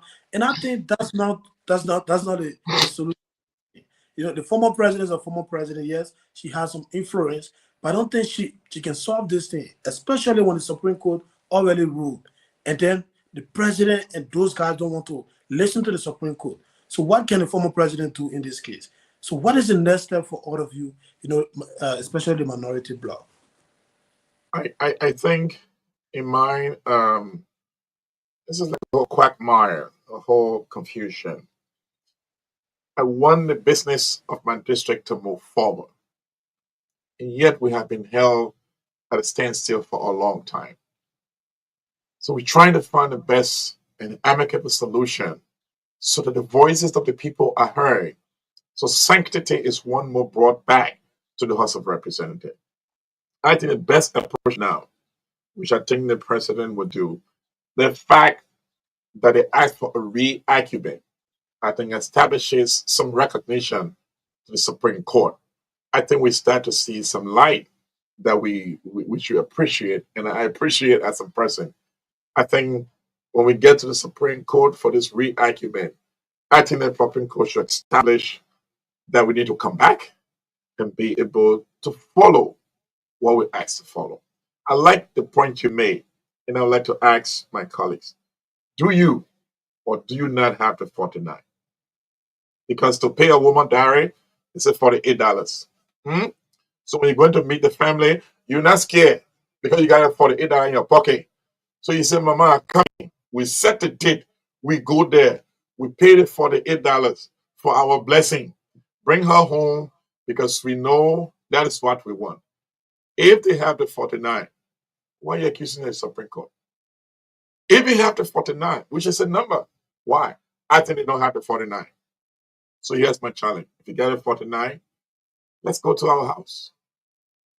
Remove Kofa. Other than that, it is not the right way to go.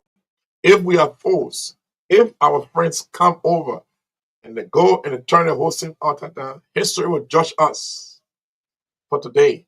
Because for such a time as this, we have been brought here to stand still, stand firm, and set an example. It starts from somewhere, and I hope it starts from here. But I respect the president. I think he will do the best thing. I think we've all realized where we are. That is why they're asking for this re-argument. So I am confident that within the next few days or week, we'll find a solution of an election. If Richard Cohn has it, whoever has it, let him take it. And Kofa has it, he go back for it. But I think for now, anything we have to go back to our house. That's the process. Thank you, Reverend. You're welcome. Yeah. Let's Grace. go to Grace, yeah. Hi, Mr. Honorable Ender. It's very nice to meet you. My name is It's a Grace pleasure. Guar. Yeah. Thank you. What? I just want to make a statement, and I will ask you one question because I want to make my statement. I listen to you, and I have high regards for people in the House of Representatives, and I feel that it would be very nice if we can come to a conclusion, especially this is really hindering the work of the Liberian people and setting our country in the back. But I listened to you, and something you said that the president, he said somebody had to give in because of peace sake. And it just disturbed me because I don't understand how this president wants people to give in against the law, because it's either white or it's black. So we say, okay, stand with the law. Let's do things the way it's supposed to do. It happening 49, vote in, remove the speaker, vote in a new speaker. But this president, the people claim that he has wisdom and he has so much experience because he works in government. But, working in my life, as a woman, I have notice that people can work in a position for a long time and still don't know what they're doing. So I have seen it before because I have longevity on my job that I do. So they got people still confused even after they work there for 20 years. They have no clue. And they got people who will come there in 10 years. They will know way more than the person who been there in 30 years. I experienced all of that working on the job that I work on. But it's so sad that the president wants a group of people who stand with the law to give in and compromise the law just because of peace. It was going to be so beautiful and he has said it on the other side that he controls. Because the other side, to me, the president is controlling that side. He is the one that is behind this thing. There is no day and age or no time in this world that we will see in this day and age, 2025, that regime speaker who was not voted rightly, a regime man who was not voted rightly in a speakership position, go and put gates on or the entrance of the hall that the people have their meetings in, and you tell me that this president is not behind this. That building is not for Richard Kuhn. It's not for Joseph Boakai. That building is for the Republic of Liberia. We own that building. Everybody on the platform, we own that building, plus the people who watching it, plus the people in Liberia, plus all the Liberians around the world.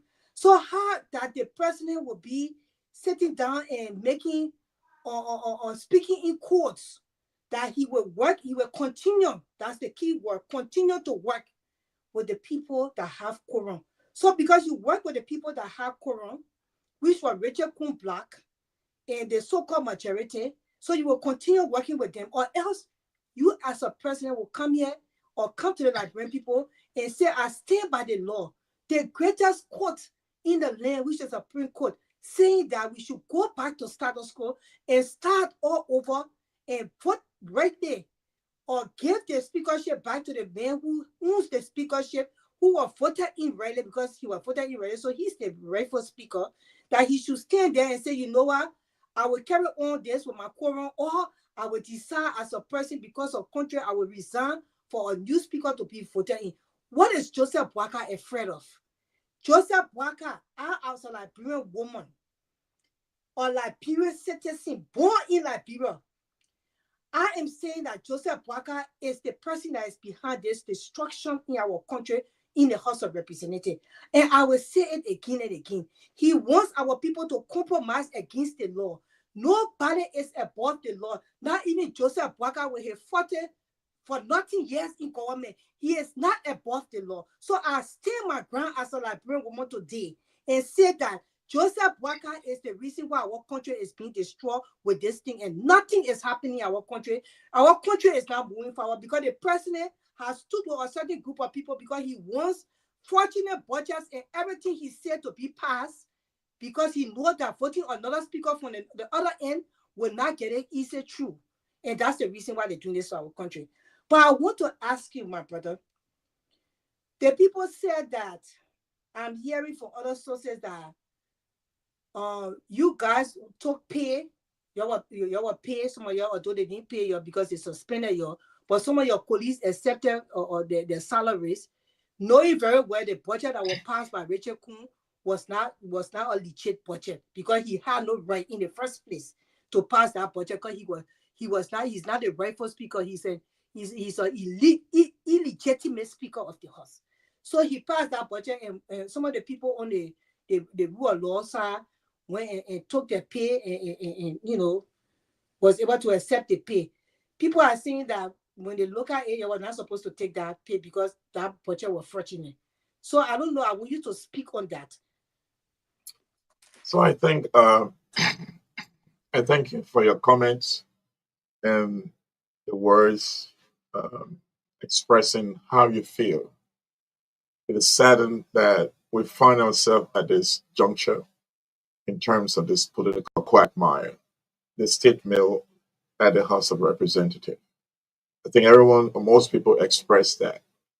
I would think if that's one mistake, yes. So people, the budgets pass, and People said you're not going to get paid. And a lot of people, as I said in the beginning, there are places you're strong and there are places you're weak. There are places you struggle to survive. And so you have a family, you have bills to pay, you have no other source of income. So, yes, some people took that. And other people were suspended. If that is one fault we do, I think that was the weakest part on part of the members who did that. We thought that something was going to resolve. And I can say to you, sis, if we had not stand firm, people cave in. I knew it was going to be long time. This is going to be over. You go home, there's no food, there's no gas, there's no way to survive. There are people who say, well, we voted you, but we expect you to do this. So I think that was one place, and it was because of circumstances. I don't think no one should judge that. I mean, not say judge, but defend it to extend. But I think in the public eye, that was one wrong our group did, and then we must stand up to it. But things were difficult, and it has been difficult. I must be very frank to you. And I thank you for that question. Thank you, sir. You're most welcome. Robert? Thank you. Representative, welcome to the closing argument. It's great to have you on. Before I ask my question, I gotta say, I've interacted with you, I think, once on social media, and it wasn't too pleasant. And so hopefully this conversation is more pleasant than our first interaction on social media. But I think I know of you because I think I know people that knows you very well in the humanitarian space. But there are a few things that you said. You talk about a negotiation to return. I understand the struggle. I understand the challenge. I understand that most of the lawmakers that are currently standing on the side of the law, which I think is commendable, is the right side, are being strangulated. You also talk about part of that negotiation was uplifting the suspension and everything else you spoke about. But don't you think that any negotiation, I mean, there's two parts to this issue. There's a constitutional issue and there's a political issue. The constitutional matter has been resolved, in my opinion, by the Supreme Court. The political issue is what is being talked about behind the thing. But when you start a negotiation by saying we will return, if you can uplift the suspension, which is in clear violation of the Supreme Court has been very clear. Don't you think that you've compromised your integrity and that you have fallen into this trap? Because I think it's a trap, right? To really get some of the folks who have been standing on the right side of the law to get on their knees, right? To beg for their jobs and to compromise what they truly believe in. What do you think of people who say any negotiation with an illegal bloc that have been that the Constitution, the Supreme Court has spoken against, compromises your integrity and the very rule of law that you stood on? So, first of all, I thank you for the reference you made to the interactions we have. I think it was an inbox or something like that. That had to do with the past election. And I'm a person, I express myself. And if I offend you, I apologize. And I think I'm not big enough to say that. That's what makes me a Christian. So I hope our conversation, sorry we had to discuss it on the media, which we have reached out to one another to talk about it.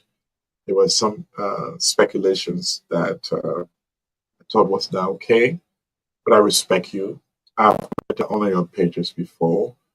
I think we spoke prior to that, before Yeah, even that interaction, a very good way. And that doesn't change my respect for you. It continues, and I do follow you as well on Facebook. But I hope we can pass that and be able to move on as Liberia. absolutely. Apology accepted. Absolutely. People say to me, uh, you Christian, I you say Christian ain't go to politics. I always tell the people I'm going around the country, I'm Peleba tribe.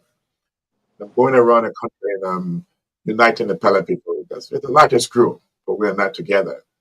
And I always say to them, when I went in the house, people said something in the house. When you go there, that thing will change you. So when I went, I started looking for the thing. I looked behind the door. I never found that thing. Under the table, I never found the thing. I looked all over.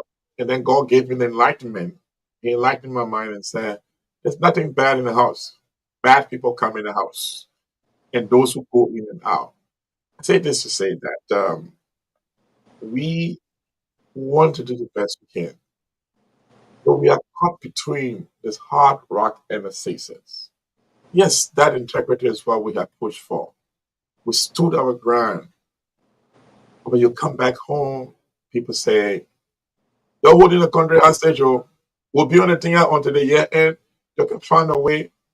The president called you, the Republic of Liberia, and you said, no, we're not coming. He said, but these people are so arrogant. What are they thinking about? Why would the president of the Republic of Liberia call you and you're not go? He said, come, let us reason together. And the Bible says, come, though your sin might be as what? Come, let's reason together. So I think we step out in good faith to reason together, to listen to one another. Though they might say the illegal, Liberia struggled during our civil war because one group was not willing to believe in certain things. But I think once the Supreme Court came up unequivocally clear and said, this time, everyone was confused at first. You were trying to find a solution, but this is the point. To be able to have a quorum, you must have the presiding officer present. And that presiding officer is the president of the House of Representatives, is the speaker of the House of Representatives, though the word president is not used, but he's a speaker. That is the presiding officer who's supposed to preside over any quorum. The only way the deputy speaker can be legitimate if that speaker is not available, meaning he's out of the country. But if he's sitting somewhere else and asking you, let's come, and you move from the specific location that you're supposed to be having and go somewhere else, I think that is ultra virus. That is wrong. And we have done what we can just so that people don't think we've been hard. We want to act like we are perfect. We want to act like we know everything. But do everything we can so that we help this government to function. So this government do those businesses that it's supposed to do. So that is the reason we were attempting and we continue to attempt. It's not that we are supporting illegality. We think that they are right, but we wanted to do all we can. And we felt that in the wisdom of the president, of other people, they would talk sense and will enlighten them to understand our country is more than us. Our country is more than a group of people who is backed by certain forces that think that because of that backing, they now have the strength to do whatever they can do. And so that is why we've done that. It's not to legitimize them or to say we want to compromise. I think the men are stood with. I've seen some of them went to jail for different reasons. I've seen the businesses collapse. I've seen they put some of my friends on Facebook because they said they couldn't pay their rent. I've seen people struggle to pay their children's school fee. I see lawmakers struggle. They can't even go in the districts because they didn't have gas to go. But yet, we stood the test of time and refusing 40,000, 45,000, 25,000, refusing other stuff. My brother, It has been a tough time, but I'm glad and I'm appreciative to the guys who stopped. We thought we could come to some compromise in the interest of the country, not to compromise our value. And we thought our president, we should respect the president of the Republic of Liberia. When he called us, we should go and hear what he had to say.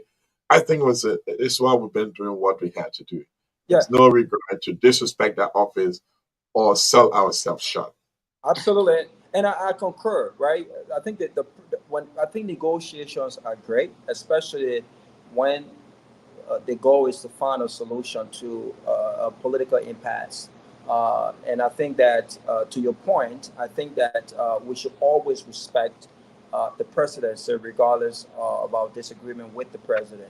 And so I have no quarrel with you and others going out to listen to what the president has to say. But I think the issue with the president is that the president understands exactly what he's doing.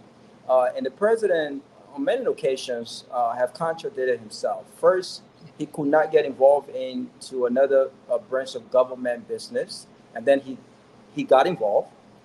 Now, negotiations and talks that he's having after months of a political drag on that should not have even gotten to this far. Now he wants to negotiate. The wisdom of the president should have kicked in immediately when the attempt to illegally remove the speaker happened while he was abroad with the speaker. I think that would have shown wisdom. That would have shown experience. That did not happen. What he did, the wisdom of the president should have kicked in. When the Supreme Court issued its first ruling, he should have sought to negotiate. He should have respected the Supreme Court ruling. The president has enormous power. He is so powerful in Liberia to the point where if he wants these things to end now, it would have ended at the second ruling of the president. He could have easily, like he did with Kofa, withdrawn Kong's security details and vehicles. He did not hesitate to do that with Kofa. Look, I've said from the genesis of this, the president is in on this mess, and he understands exactly what he's doing. So there's nothing wrong with the call. There's something fundamentally wrong with the president. His leadership has been called into question. His wisdom and his experience has been called into question because he has not exhibited that level of experience and that level of leadership in all of this mess. But let me ask you this question, and I got to commend you guys. I commend you guys for standing on principle. And I think that we are at the ending of this mess. I think this is going to play out pretty well. And I think that the Constitution will prevail. And what I want to caution you and others is that when it made sense to cross over, it was when they took you guys' job away, when they threatened suspension. You went to ECOWAS. The CON did not understand the process and procedures when it comes to withdrawing.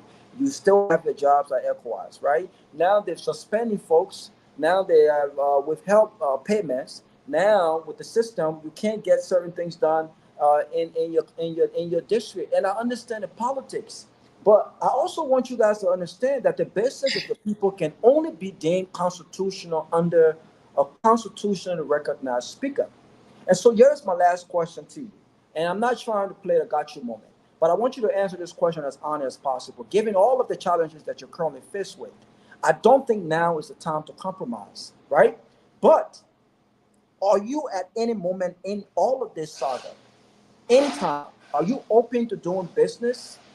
Otherwise means, are you open to doing business for your constituents to move forward, for your country to move forward unconstitutionally, or are you going to continue to fight for a solution, a negotiation that is within the confines of the law?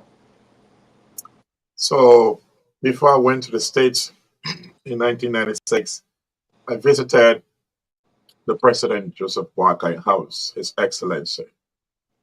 The two kids, I taught them to play the keyboards. His wife, Mother Katumu, is like a mother, someone I respect. I sang with the city mayor of Painesville at the Airport Baptist Church. The lead choir director, Jacques Doe, we all sang together. I know the family. I have high regard for them. I would have no thought of wanting them to fail. I would do everything and pray so they succeed. You know, when they succeed, you will all be proud. We will all be proud. But I think they know me and my friends know me. I think I've gone through a lot at this point in time to turn back. We must stand firm. I like the word you use, constitutionally. The Constitution must prevail. I think that's one word. And I think our president will realize, had realized, had come to the point, the only thing that the poor man has is the Constitution. And that Constitution cannot back him when he take the rich man to court. And our country has faltered badly. And so if, because some people have the purse of our country and they can bend the other people to their will, then what would the poor man say? Then I think they are lost all hope. So I'm not here to pride myself. I'm not here to stand to the face of the government. I'm here to respect the Constitution. It has been difficult. Things have been tough. I can make it. I'm begging the president. I know you for a long time. The character stands above anything. The Constitution must be upheld.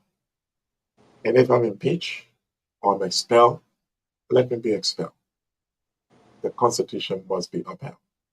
Thank you. Okay. Oh, no, let's get Sarah in, and we'll come back to you, Hamid. Okay. Okay. Yeah. Honorable, I want to say thank you so much for your steadfastness. Anyway, sorry guys. I want to say hi to the panelists first. I was carried away by what you were saying, so I want to say hi to our panelists and also to you, Honorable, for honoring this request to come on and explain to us what's going on in the house. And also, I want to say hi to our followers. I want to really, thank you for. I listened to you keenly when you were talking, explaining all of the things that you guys have gone through. The struggles, especially when your salaries are not made available to you and stuff like that. It saddens my heart, to see our country go the way it's going. It's just so sad. But my question is, do you really think that the president is earnest enough in resolving this problem, or he wants to see it at the end of the day, he wants to see it go it's either his way or no way? How do you look at it? Do you think he's earnest in wanting to solve this problem? That's my first question. My second question is, do you think that the Supreme Court has already come out and announced that the law is the law, Speaker Kofa remains the speaker, and everything else that's been going on is ultra virus? Do you expect the Senate to support the rule of law? Do you expect them to do that? Thank you. I think I expect nothing from the president but his earnestness. I expect nothing from him but to do the right thing. I think if he starts to do something ultra virus, if he is trying to appease certain group of people, I appeal to his conscience. I appeal to his mind. I appeal to him through his faith. Stand firm. That is why people said, we will remove Josh Weir. We'll bring Joseph Wakai. We'll bring the wise man. We'll bring the old man. People said Sleepy Joe, Sleepy Dave, and others said, we don't care if you sleep. He will respect the Constitution. We don't care what happened, he will respect. So I will believe that his faith will play a serious role on his conscience. I will believe, as he has stated over and over, that he won no business like before. I would believe and remind him of the fact where he said, I remember when His Excellency George Weah was president, before His Excellency Joseph Boakai took over. I visited the old man many nights. We sat down, we talked, and he told me, I want the best for this country. But Barkai, it's not the best not to respect the Constitution. The best is to respect the Constitution. I remember he told me that's why he won. So I believe in my mind he might have an earnest state, but the amount of force that is around him is what he had to overcome. I expect the intuitions of our senators. I expect our senators to do the right thing. And I think they are speaking out. Amara Kone, or Dallas Taylor, or Snow, other people who have spoken have said the rule of law, that is the crux of this matter. And that is very quintessential to our well-being and respect around the world. If you disrespect the police in the States, say stop, you don't stop, you disrespect the law. And you will be, there's consequences for that. And I think if the Supreme Court come out clearly, except if they are not clear as to what needs to be done, but if they are clear that we need to follow certain pattern, they said to us, this man is the speaker based on the ruling we did first. The only way you can transact legal business is under the supervision of this man. If you don't want him, get your 49 people, go back to the chamber and vote him out and vote in a new speaker. So I believe under the leadership of Pro Tem Nyambli Kanga, the right thing will be done. I believe in the many men and women who are our elders in the house. They will do the right thing. And I believe the President of the Republic of Liberia will do the right thing in our earnestness so that the Constitution that he took an oath to defend will be respected by all men. And someone who don't have money wouldn't say, I got money, oh, so the people don't get money that they can win. Because that's what most people are saying now. And when I hear people say that, I want to remain hungry until this impasse is resolved constitutionally. Honorable, I just quickly, I just want to differ with you on the first point. I personally believe that the president is not honest about solving this problem. I honestly believe that because this problem has been dragging for so long, for months and months and months, and he has emboldened the renegade black. He has emboldened them. He has emboldened them to do all the wrong things. Okay, we agree it's three separate branches of power, and the argument is, oh, he cannot interfere. Well, if he cannot interfere, why has he allowed his government to work with them? Okay, now they talk about quorum. Now the rule of law, I mean, the Supreme Court have come out and said this quorum is illegal. This quorum is illegal. So now he comes to the Liberian people and tell them, say, his government is going to continue to work with the very quorum that is illegal. Okay? So, I mean, I understand all of us want this problem to be solved. We all want it to be solved. But the buck starts with the president. The president has to make a bold move to respect the rule of law. It is not about Speaker Kofa. It is not about you and I. It is about our Constitution being respected. And he should be the first person to do that because he took an oath to the Liberian people to do that. And when he ran his campaign, he said there will be no business as usual. This is business more than usual. Okay? Our laws are being disrespected. And he's emboldened this renegade black. Look at what they have done. If you guys go back to their house, are you guys going to have access to enter when they have put or steel doors on the door? How are you going to access the place? Okay? And when they're ready, they deploy the police that's supposed to be there for the general public. They use the police and deploy the police to these places. So what are they telling us? What are they telling? So the entire government is against the rule of law. I mean, I understand, but I want to differ with you that this president is honestly not respecting our laws, and he has no intention to do that because it's out of his way or no way. I'm sorry. When I heard the police said to my lawmaker, to a fellow lawmaker, I will flog you and I'll break your hand and There you nothing will go. come out of it. There you go. I was shaking. I was shaking that day. When I saw the escort of people from finance, for police on both sides, I was disappointed. But I think we had to build that hope, that faith, because men and women stood. They stood firm in the face of all of those things to make sure we are where we are today. If this group had given up, we would not be where we are today. You're right. But we try our very best. And I look forward to the day that when I can sit in the chambers with my friends to be able to conduct the business we're elected to do. What I expected and I have not seen. I taught in the wisdom of my father, which was the president, you call both sides. You know, like my two children and her fighting. And they're adults, right? My daughter is past 30, my son is past 25. They are adults and they live in their own homes. I don't buy food for them. I'm giving an analogy.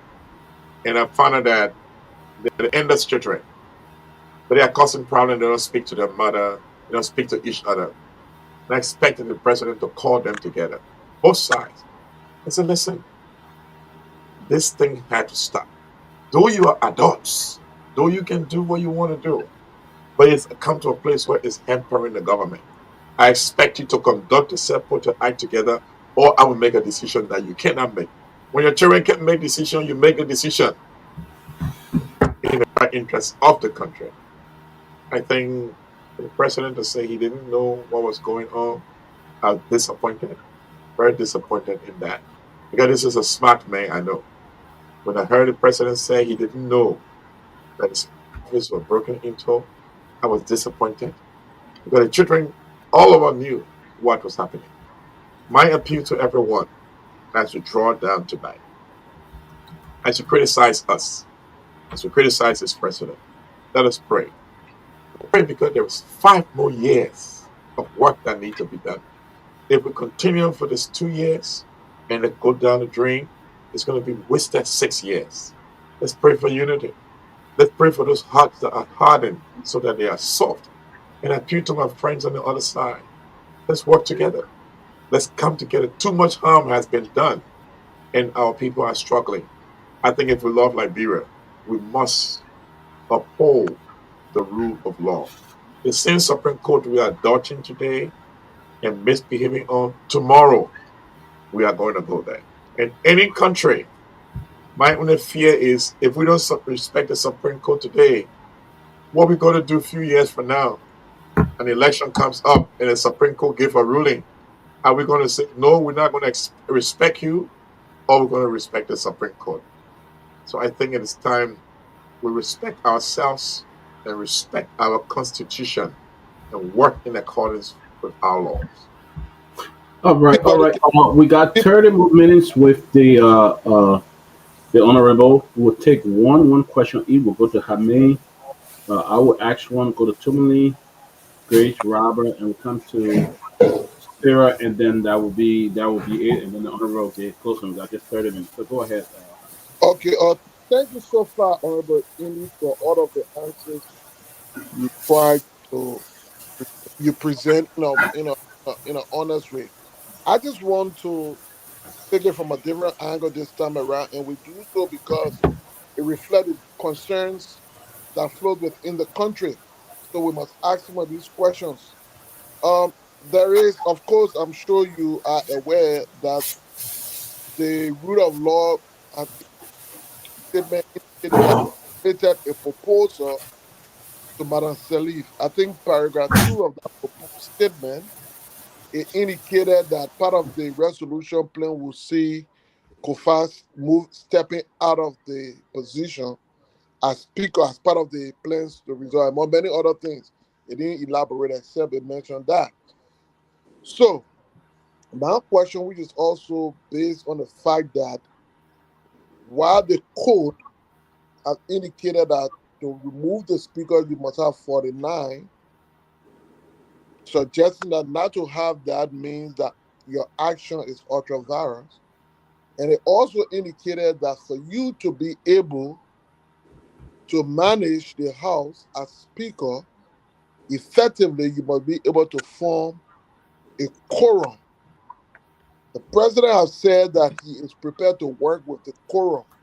They require the requirement for the House to function for, for it to take decisions, stuff like that. Now you have given a proposal that suggests that if it's effected or accepted, it will mean Kofa leaving. Are you saying to us, or can you confirm to us, if Fonati Kofa as Speaker on May 13 is able to have the quorum he requires to be able to affect leadership in the House? Can you between now and 13 tell us if you are able to get the 38 or 37 members to go on Kofa's gravel at this point? Other than that, are you suggesting that through your proposal that he wouldn't be able to get it, and so you think it's time for him to move in a dignified way? What is it? What is the intent behind that proposal? Thank you so much for your question and your premise. I think where we find ourselves today is nothing of a dignified way, but a constitutional way. I think a dignified way has passed. That is before our Supreme Court spoke. This thing is very simple. The Supreme Court have spoken and said, listen, if you want to do this, this is a stipulation. I think it's not hard for anyone to do. So I will hope that we'll follow that. I'm hearing about a proposal. I'm going to be earnest. I heard about a proposal. I'm not saying the detail of the proposal. Secondly, we're trying to get to 37. We're trying to get those people to have quorum. It would be a travesty if we don't have the quorum on that day to go to work. It would be difficult if you don't have the quorum, because the Supreme Court was very clear. You must have quorum. If you don't have the quorum, you forfeit what you're supposed to. In the absence of that, I hope our suspension will be lifted, because if I'm suspended, I can't go to do anything. My suspension will be lifted so that I can go honor the speaker, so that we can have the election, so we can have this whole vote of no confidence that they're talking about. And then a new speaker can come in. I think in the sake of respect for our constitution, peace to our nation, and setting that benchmark that men were here and they stood for what is right. And I said, oh, my friend, I should go back on the 13. We have the 49. Let's go in the chamber. Speaker Kofa, we got our 49 to let the people know that we'll remove you. We do the vote. I think anything outside of that, and if I participate, anything outside of that is a disrespect to our Lord. And then the time I spend, it'll be wasted months. Thank you, Honorable Enes. You said something very interesting here, and I want to just buttress what you said. You did talk about a leader. You gave an analogy of your two kids, and it's often said that a leader is the one who doesn't take side but take control of situation. That make them a good leader. Uh, uh, President Barker, you talk about we're together, and a guy like Richard Kuhn want to talk about people getting the benefit, and Richard Kuhn said that it's not going to happen. President Barker was there in that meeting. Don't you think he should have been the one that to cut him off right away? Uh, in conclusion of my statement and question here, uh, do you think President Barker is in control? We all know how aging affects a lot of, the older we get, aging tend to control in our ability to do certain things. I'm not trying to be sarcastic here, but that we all know how it affects our ability to do things. I know he have a great heart for Liberia. There's no doubt about it. Or do you think he's in control here? Thank you. I think the correction, it was Coca who said no, not Richard Cohn. Um, and I was disappointed, and he said, and I will add one more thing that Honorable Coca said. He said, wickedness is not in the face, it's in the heart. And I don't know he know how loaded that statement was. I didn't want to say this before his election, but I was disappointed. These are people we sat with, and you can't treat your friends like that. And to be sitting across the table from the president, and the president saying, I am going to call, and you say, it would never happen. So what if someone asks me if he's in control? That was an example that he's not in control. Because if he was, I'll tell you, young man, you will not sit on this table and address me in the public like this. I will call you up and I will tell you, say, don't do that.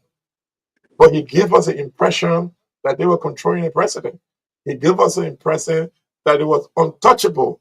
He gave us the impression that what they want is going to happen. And guess what? It happened. So until I can see otherwise, I don't think he's in control of the situation.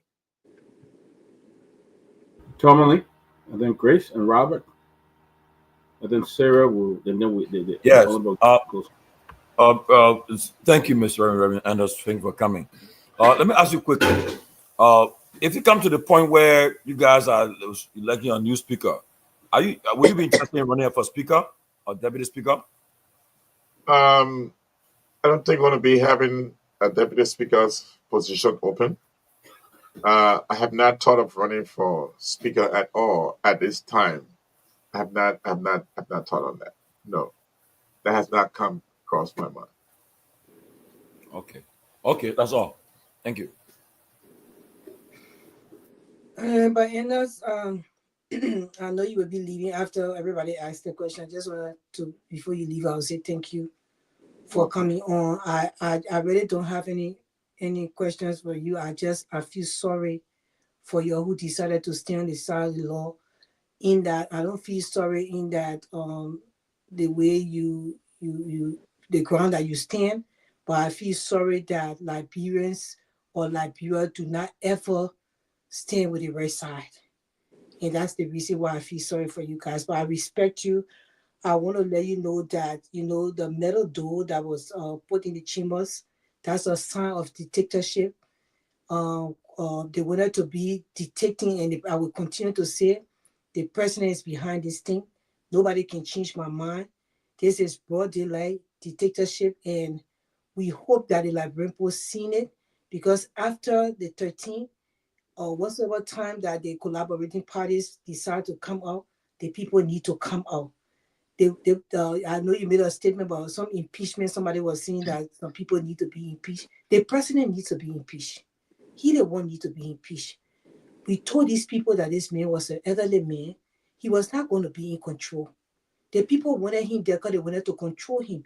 And Koga has proven it right in front of the rest of you people that were in that meeting, that the president is being controlled. Is that an excuse? No. This man sat down and said he was going to be able to lead Liberia. So we don't care whether he be in control. We say that he can still stand up and make the right decision because he asked the people to get him the position. So we will blame him for what's going on in the country. But I just want to commend you all who stood on the side of the law. The law is the law. No man is above this law. No power, even in the greatest country on earth. That's the reason why in America today, we got Donald Trump the stagnant. Although he pushing this, that, but the people are pushing back because the power of the people is greater than the people that are in power. So we want our people to show up and show off and stay behind the people who stay on the side of the law. That's what we want our people to do. So I hope any decisions being made that these Liberian people will stand up with you and they will come out and they will prove to this president that he is not above the law. His people behind are not above the law. And something has to be done. This cannot just, you cannot just sit and say, oh, we don't know how to proceed anymore because you guys have done everything. The man have refused to obey the Supreme Court, which is the highest court in the land, and because he don't have respect for Liberian people. Joseph Boakai have no respect for Liberian people. He doesn't love Liberian people. He does not love Liberia. In my mind, I start to think that maybe Joseph Boakai is not even Liberian, because nobody who loves the country and come for that country the way on the platform here today will stand up and let this country go down the drain for over 6 months. This problem cannot be solved. And he's the only person, because the kind of power Liberians are giving the presidency, he can just come out and say a word and everything will be done. He refused to do that.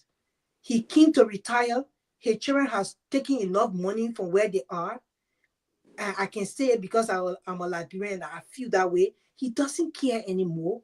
He don't care about the poor people in the interior that don't have safe drinking water. He don't care about that. He only care about what he can accomplish and ride in a big bulletproof car that costs over $1 million. That's all he care about. And that's why he got this country like this at this point in time. But I hope the Liberian people see it, because if they don't come to a conclusion, that's when the people are supposed to get in the street now and do the march that Martin Luther King and his friends did. That Martin Luther King and Good Trouble then got up and stood up for me, Grace, to have an opportunity in America today to buy my own car and to open my own bank account. Liberians, open your eyes. Stay on the side of the law with Mr. Anders and the rest of the people who stay on the side of the law. Thank you. Listen, I totally agree with Grace, and I'm often told that, Robert, he doesn't understand Liberian politics. Oh man, we need to brief you on Liberian politics, and it reminds me of what I'm told every time you land at Roberts International Airport, is that when you get to Roberts International Airport, you're in a whole different zone, and somehow you must change whatever mindset. You must change that mindset. That means if you knew that, or if you know that you will be held accountable for peeing or littering on the streets in any developed or lawful country, you can pee and litter anywhere in Liberia without being held accountable, right? And so it's refreshing to see a Liberian lawmaker. And I had a lot of questions for you, because every time folks coming on, I always kind of do my due diligence to ask some questions. I have some really tough questions for you, but I don't think you deserve to answer tough questions today. I think the toughest part of a leader is understanding on what ground he or she stands. The toughest part of a leader is standing for something and not falling for everything. And I gotta say, I commend you and others, for being consistent on this matter, and despite the challenges, and this is what these guys have done. They basically done unconstitutional things to strangulate you guys, to push your backs against everything else that you stand for, so that you're on your knees begging for your jobs and begging for pay. And this is what this is about. But thank you for standing on principle. And I think this is going to play out. And I think that everyone who has stood, and I keep saying, some of our positions on this matter have got nothing to do with Fanatic Kofa. I have my own internal political issues with Fanatic Kofa. I thought he overextended his hands to this government from the Genesis. I was very excited that we would have a balance in government, right? You had the executive branch of government ran by the Unity Party, and you had a speakership ran by an opposition speaker, and not to necessarily block everything the president wants to do, but to ask the tough questions, to push back, to challenge the government on key issues. But the speaker overly extended his hands unnecessarily, right? And I think this is a result of some of what he did. So, but this have got nothing to do with my personal issue with Kofi, his leadership ability. It has to do with the law. This is about the law and doing the right thing. And so people who have stood on the side of the law don't necessarily support Kofi. And I want to reiterate, whether Kofi stays or not, it should be done constitutionally, period. If there should be a new speaker, that new speaker should be an elected speaker as per the Constitution and the House of Representatives standing rules. That's all we've asked for. If there's a new deputy speaker or whatever the case, it must be done. Even people who support the rule of law, if they themselves do no longer fancy Kofa as having the confidence of the body to remain as speaker, they must, if they want to vote against him, that is not my contention. It must be done constitutionally and within the confines of the law. This is what we've been asking for from the Genesis. And I will close on this note. I said the last time that President Joseph Boakai is being led. I have never been convinced about Joseph Boakai leadership. I want to be very explicit. I want to be very clear. My belly is not in Joseph Boakai hands or any government official hands. I'm not begging for nothing. I need nothing for anyone. Joseph Boakai has never shown leadership anywhere.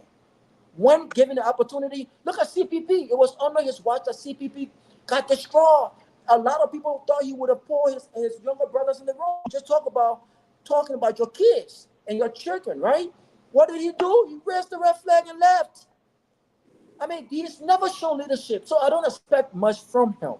What I expect is that people like yourself and others who have a constitutional mandate as lawmakers to be an exemplary of the law must do so regardless of the circumstances. And I'm proud that you've done that. I'm proud that others have done that. And I'm looking forward to each of you continuing to do that, because this is an indicative that there are still good people in the bad system in Liberia. There are still men and women who have integrity. There are still men and women who stand for something. And even if you think they don't understand Liberian politics, they understand what is right about doing the right thing for Liberia. But I want to ask you the last question. Don't tell me who you voted for. Don't tell me who you support. But I know a few folks who supported Joseph Boakai on grounds of his experience, on grounds of his wisdom, and they're disappointed. Don't tell me who you voted for. Or are you disappointed that we elected Joseph Boakai as president of Liberia on the message of change and doing better, or something better as an alternative to George Weah and CDC? Do you regret that Liberians elected this president? I regret that he has handled this issue after he was elected with all the aspiration, the hope that he was going to bring that change. I regret that things are going the way they're going. I think in his speech, John F. Kennedy in 1961 said, ask not what your country can do, but ask what can I do to make this change. And every time I spoke with the old man, he said, I want to do something. And I think it's simple little thing as this constitutional matter not being adhered to, it disappoints me. Disappoint me that he allowed the fight to continue as long as it gone. It disappoints me that the leadership expected to be exhibited when things were tough. Allow the budget to be escorted on a Capitol ground without men? Nah. So those are my disappointments. So in essence, look at the Sarah. I'm running against time. I'm going to go to Sarah quickly, and then we'll go. That's 10 seconds. So in essence, you do regret that we elected him.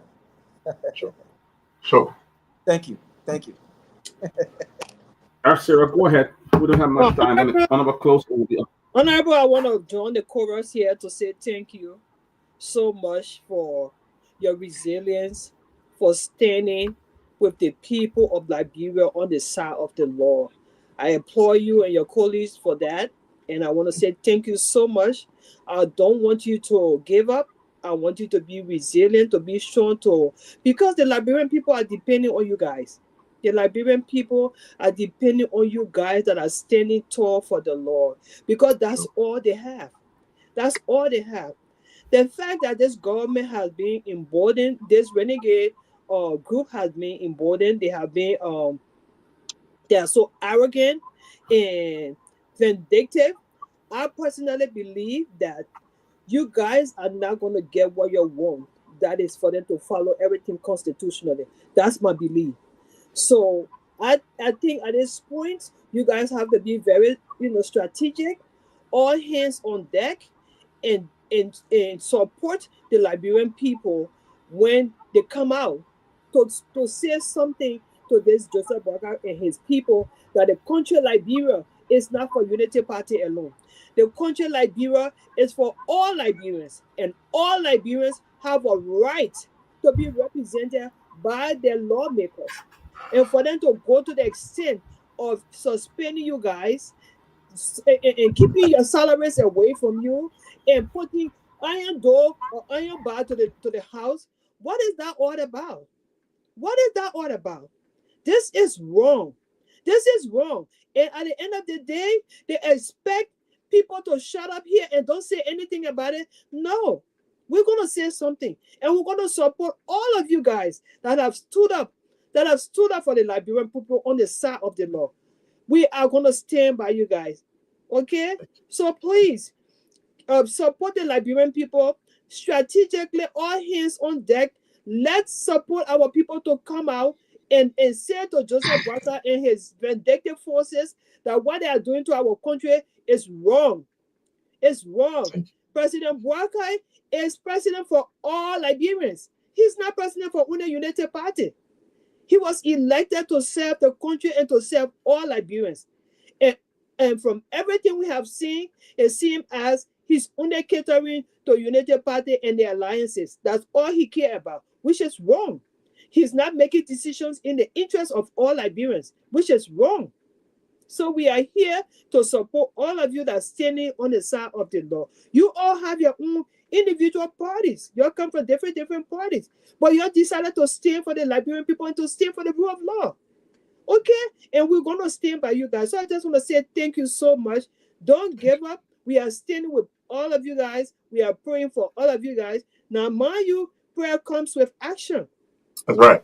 Prayer comes with action. If you pray, they say faith without works is dead, right? So if we pray, we must put action towards our prayer. And we must be very clear to our president that what he's doing to our country is wrong and he needs to stop. He needs to stop. So I want to say thank you so much, Honorable. Give it close. Honorable Ennis, it's been a delight having you here tonight. We appreciate your time. We appreciate your resilience, your faith in God. That clearly have demonstrated how long you have been in this. Your ability to deduce from what is right and wrong. And all of that. We want to thank you for coming on the show tonight, and I think you guys have the support of the Liberian people. If you look at the surveys that we've conducted, there are a lot of support among the Liberian people for you guys, and you guys are the real Liberians. You got the real people that stand by the law, because you were willing to go through all the ups and downs to stand by the law. I think Liberian people cherish you. History will come, and when we look back 10, 15 years, 20 years, they will refer to you guys who stood your ground. But we want you to give your closing at this time, and we hope that this will not be your last time coming on the closing argument. Let us know what you're doing at that great school, and we'll send people there. We can showcase some of your work at that school. Thank you. Thanks to everyone. Thanks to the people of District Number 6 for allowing me to be a representative. I ask you to please pray for me. I travel tomorrow to Cape Verde. I'll be representing Liberia and ECOWAS at the World African Health Organization. I would like to leave with this comment. You guys don't know how much influence you have on what happened in Liberia. Sometimes we feel the little we send doesn't make any impact. Sometimes we feel we are far away. But you have friends, you have families, that it is because of you they survive. I want to say thanks to everyone who tuned in tonight, those who listen to this podcast, this take your time because of your interest in Liberia. I say thank you on behalf of our people. I want to ask Liberians to stand strong. If your wife is dying and she's giving birth, you don't take your wife who is pregnant and give it to your friend. You give it to a doctor who has the expertise, based on experience, to deliver your wife. When someone applied to your company, you ask for experience, you ask for example. But when you are hiring someone to run the Republic of Liberia, you do it based on friendship, you do it based on sympathy. I think we should open our eyes. We should stand strong. Those who are good, who can change this country, we need to work together. I think 2029 should be different. We shouldn't do it and give excuses later. We have to work very hard. If someone want to take our country, let it show us the example. You want to get me to red light? Show me how we get there. How do we stop the car? Which route we would take? Do you have the money to pay? I conclude by saying a lady cannot be with a man. And the lady have 12 children. And you tell the woman, the man giving you dry rice, I can take care of you and the children. And you marry the woman only to complain because the woman had 12 children. You knew she had 12 children. You agreed to the fact you have 12 children. You said you could make it during this time. So I think we need to stop the excuses.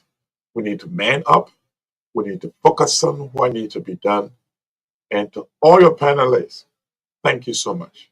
May God richly bless you, and God grant our nation the type of leader that we all want for a better Liberia. Thank you very much. Thank you, Honorable, and safe trip tomorrow. Guys, there you have it. We got a few more minutes, Tomini. I'll turn it over to you. Got a few more minutes, and we can deliberate. What a great Yes, but presentation by Paddy, the representative tonight. Excellent. I mean, a lot of revelation was made tonight, though. But honestly, right, where the Reverend said tonight, I have a different view of President Boyka. Honestly, that in the presence of the president of the country, Right. and or just a member of the house can tell him, say, to pay the people and tell him, say, don't do it, it's not going to happen, and the president allowed to flow. Yeah. You know, and I mean, it shocked my imagination. And honestly, all I can say tonight, right? I heard tomorrow the meeting they had last week, opposition and the civil society, so we'll conclude tomorrow. But if they allow what's happening in the country to stay, to flow, they should forget it. The only way, from what I'm seeing, from what I heard tonight, only way I see things that will change in that country, 2029, if they're serious, the opposition, they better come together as one unit. They better come. If they go separate ways, they should be prepared for 12 unity party, 12 years. I'm very clear about that. Because the people will consolidate power. Yeah, the man saying it. They hold the people pay. They eat their friends' money and say they can't give money. People pay. You have no authority to do it, eating your friends' money. How you expect them to survive? Eat the money and say you can't do nothing about it. These guys will get more somebody use the word emboldened. Somebody will get more and more emboldened for the next couple of years. And we come 2029, it will be worse. Don't forget, they about to appoint a new Chief Justice. I think another Supreme Court justice will attend someone in the next few year or two. So we'll be appointing 2 justices, a Chief Justice and a Justice.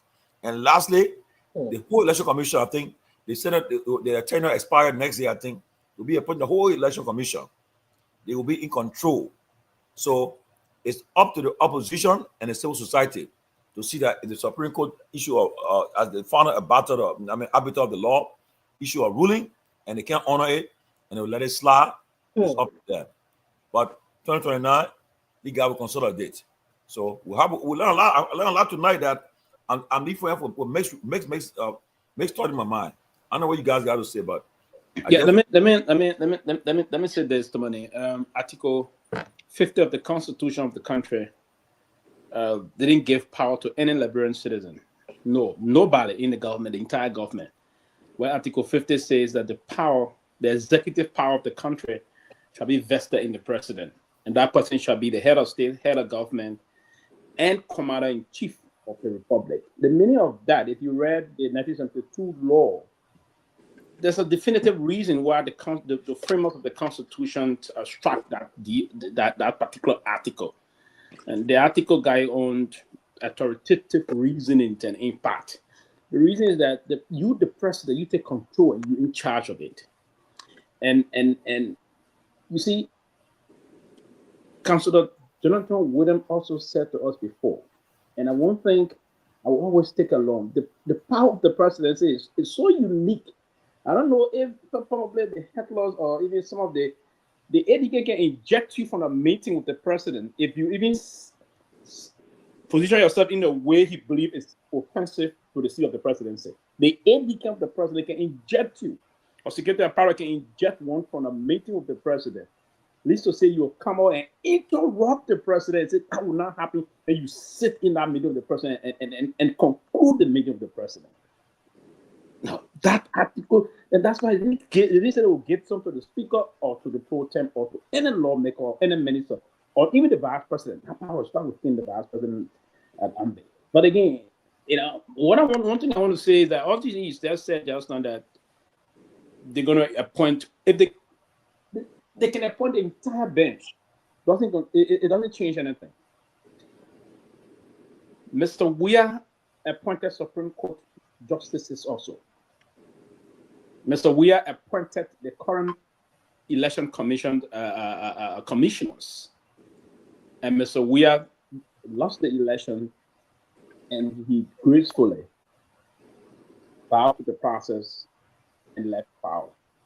There's no way whatsoever, and probably we can have some other private discussion, that anyone can knowingly or just steal the elections and then there's no consequence. Let me say this to you, until Liberian people wanted to happen or the group of people wanted to happen.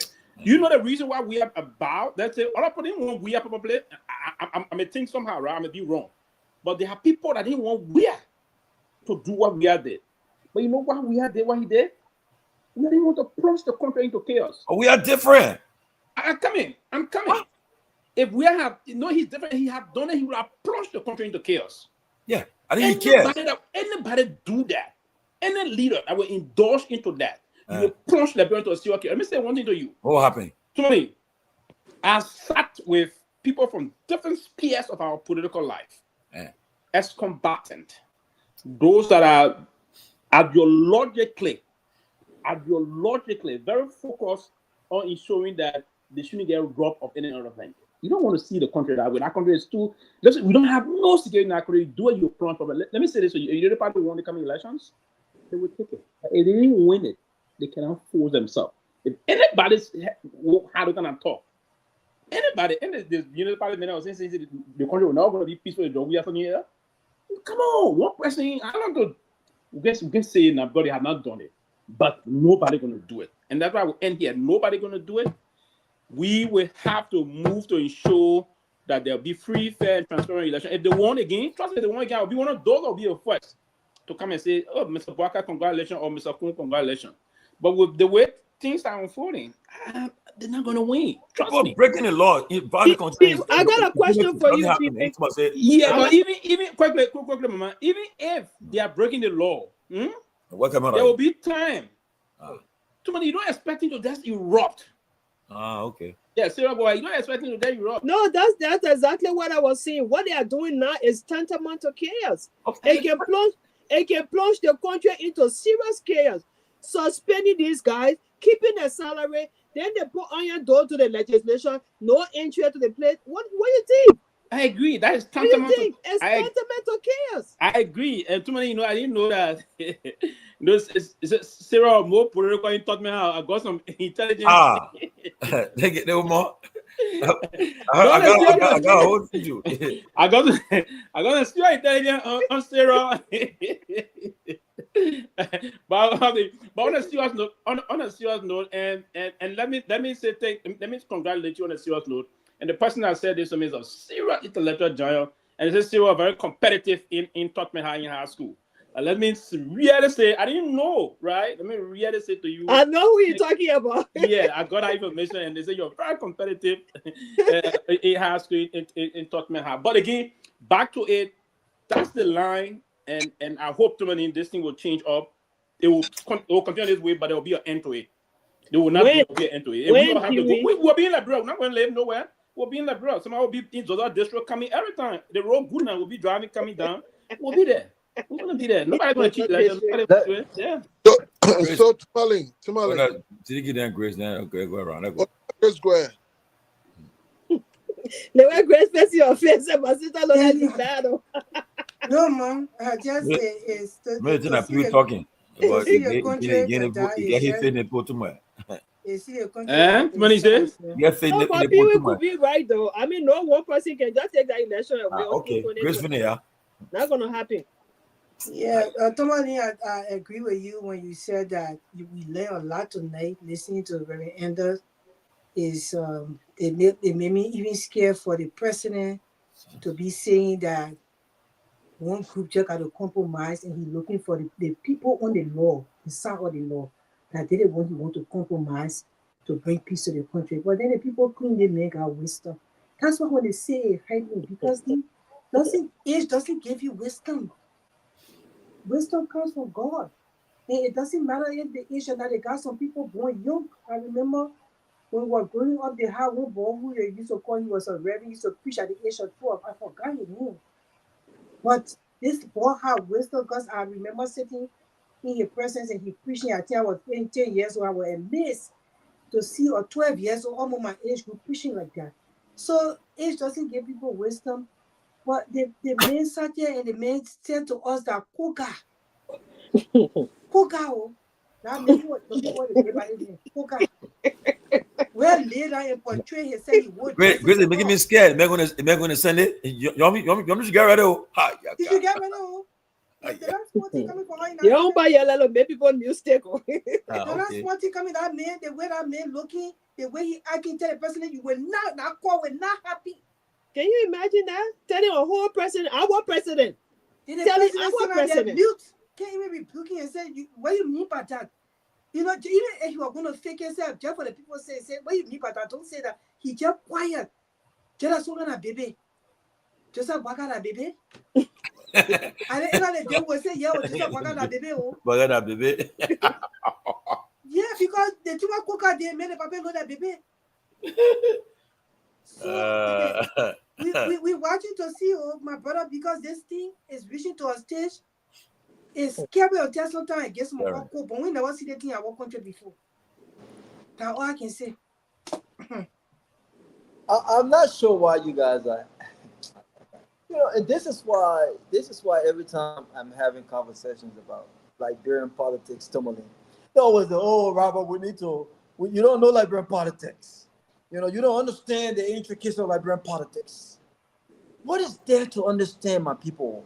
You can't tell me now. What is about Liberian politics that is a brain surgery to understand? Bad governance, Corruption, a system of innate. What is there to understand? Huh? A system of no loyalty, no integrity, no respect for self. Is that a system we should die to understand before we express ours? You see, this is the problem with our country. The problem with our country is you are branded, right, an outsider of something that has been a bad practice for Liberia because you're not part of the norm. Just because something is the norm doesn't make it right. Exactly. I do not want to understand Liberian politics if understanding Liberian politics means I compromise who I am. Professor, if understanding Liberian politics means that I stay for absolutely nothing but my belly, then I don't want to understand Liberian politics. If understanding Liberian politics means that I put party ahead of country, then I don't want to understand Liberian politics. If understanding Liberian politics means that it's in my head that tribalism is more important than country, or tribalism is more important than qualification, than getting the right people with the right vision, the right plan, and the right track record of getting things done. If that's what understanding Liberian politics is, I do not want, and I don't care to understand Liberian politics. The problem is everyone who understands Liberian politics have been involved one way or the other in getting the wrong folks in the wrong position. We have rewarded the biggest criminals in Liberia. That's understanding Liberian politics. We have rewarded the biggest failed leaders in Liberia.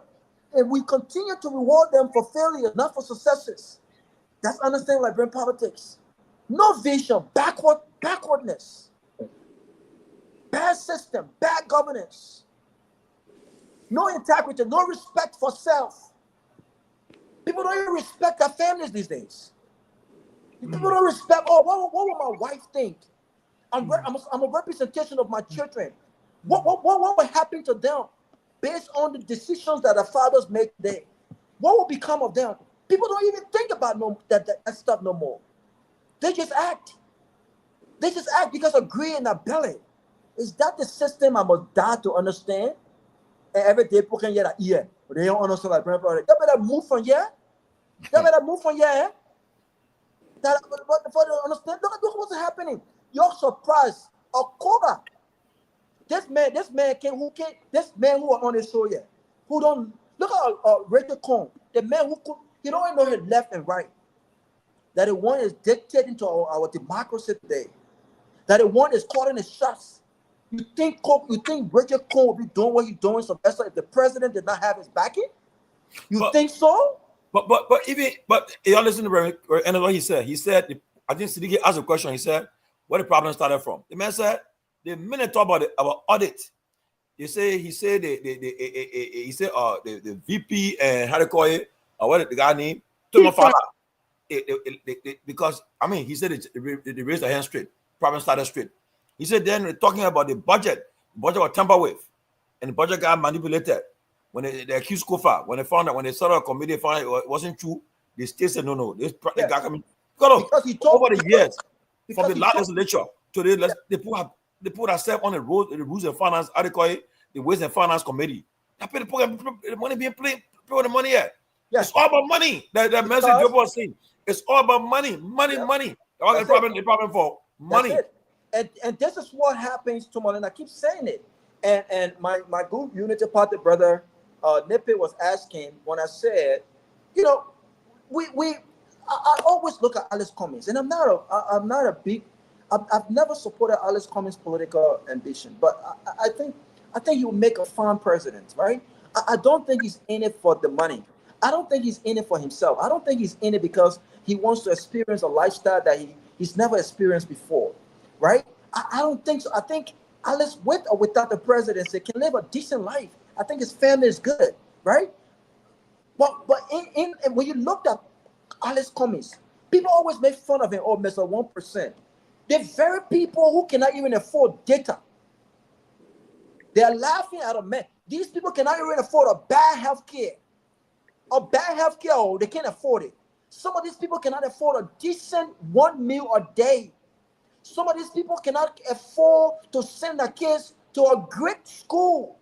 Some of them are struggling to make ends meet. Some of them have to rock. I saw a picture posted by a friend today where 3 women were sitting in a trunk of a taxi. And they were riding in Monrovia, no slippers on their feet. God bless their heart. But these are some of the people who buy data cannot afford. Come on social media, live for successful people who have got involved to help make their lives better. And we condone and embrace criminals. These very criminals were poor when we elected them. They had nothing for themselves. And guess what they've done? They've gotten there and they only care about the ballot. This is why these committees are important to them, Tomalin. This is why these committees are important. This is the reason why when you are in the mix and you are not part of the boys and girls and boys club, you become a target. Because they look at you as, this guy thinks he knows it all. You think he's better than the people. This is the issue. Because Kofa wanted to present a new picture, a new way of doing things, the problem is that they didn't like that. But imagine very poor people like myself laughing at a rich man, a man who have everything for himself, only got involved in politics to help make their lives better. But yet and still, we are uplifting criminals who have destroyed our lives, the kids of our life, who have destroyed our future, our country. Look at the debt we're talking about recently. The $400 and something million the government, they're going to DC the bank. Who will pay these debts? These are the people that will uplift. Everyone who means well for our country, Tomalin, has become a target. They've been kicked away from our political system. They have not been given a voice. They have not been given an opportunity because these guys understand Liberian politics. They know the system. Oh, man, the system is entrenched. They will fight. Brainwash their minds, and so they know that anyone who is good for Liberia, would never get the space. Exactly. The situation is entrenched. Look, let me tell you something. That today, right? I was telling a friend today in Liberia. I told him, he called me. I said, look, right now I'm about to go in. I do a medical procedure this morning. I'm about to go in. They're taking my phone from everything. I won't have my phone.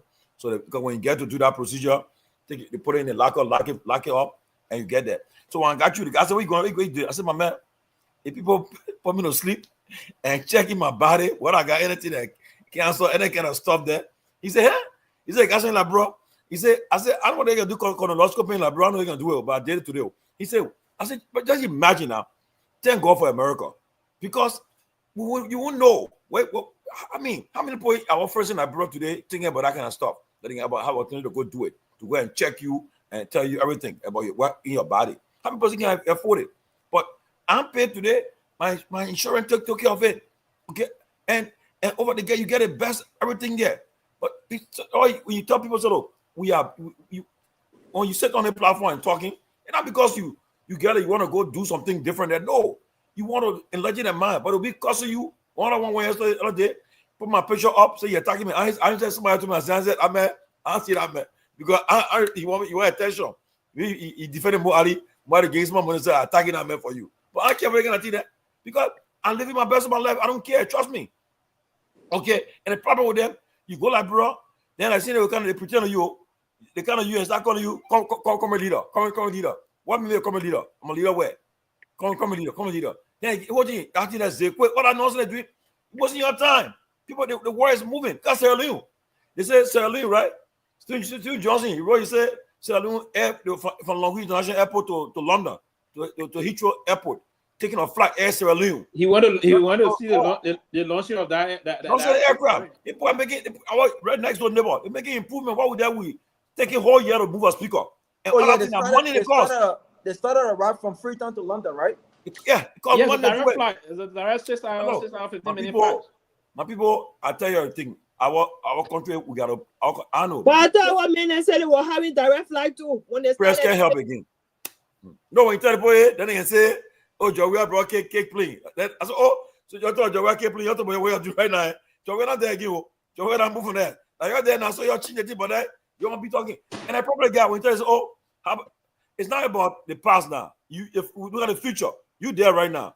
You can't make a difference. Make a difference now." But I'm afraid that nothing will change. You know, on Friday we have Professor Kennedy to be our guest to talk about the economy. We have the economy. We talk about the economy of Liberia and the global economy and how it's affecting Liberia. We have him as guest to come and help share with us here on Friday. But guys, I'm telling you, I will come to an end. I don't know what happened tomorrow. Tomorrow, the guys said they're having a meeting. The leaders will meet. I think President Weah, Mr. Cummings, Mr. Ure, and all the leaders of the political party that met Friday. So we're meeting tomorrow and to find out what they want to do. It's up to them now. If they sit down and let the Supreme Court things and go impunity, it's up to them. So, but Tomalin, yeah, the political parties that met, I never saw ANC on that party. But you keep on announcing ANC as the head of it. ANC was there, but no, I never. The paperwork I saw. No, they mean that good. I saw movie. Let me name but good. Who was from ANC? They were there. Yeah, they were there. The reason why the leaders all met was because they said come to all the country, and that why you see Musa sent his chairman there. So everybody sent the chairman there. Only when we asked Madam Taylor to go represent him because he want to be the only political leader at that meeting. So he said that tomorrow is going to be now. So I will ask somebody who sent a document to me because the person sent a paperwork document of all those who were collaborating, and they said the collaborating parties were ALP, CDC, MOVE, MOVEE, CMC,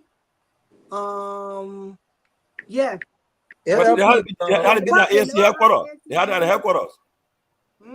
The meeting was held at the headquarters. They had it at the ANC headquarters. Yeah. So that's why I was sending that paperwork back to that person because I don't understand why they never put ANC on it.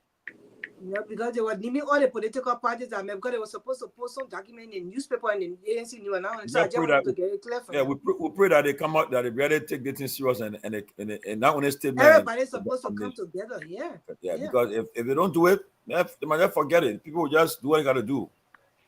Yeah. But people, the process about that, I'm done.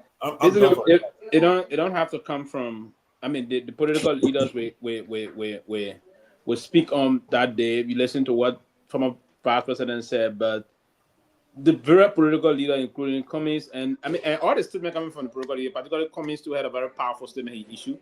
I thought it was a very powerful statement, and that's why I said Cummings will have to be active politically, make himself known in the country, play some major role back, and other things. He's going back to the country again. We're going to hear from the meeting they're going to have, but I mean, it don't necessarily have to be a protest, but they should come together to see how they will stand up to them if they intend to do anything in the future to just anything that will disrupt the process. But they have to be showing some strength that the country is not going to wait for them to do anything disruptive or anything stupid come 2029, if you will. But I think they're going to learn from this process.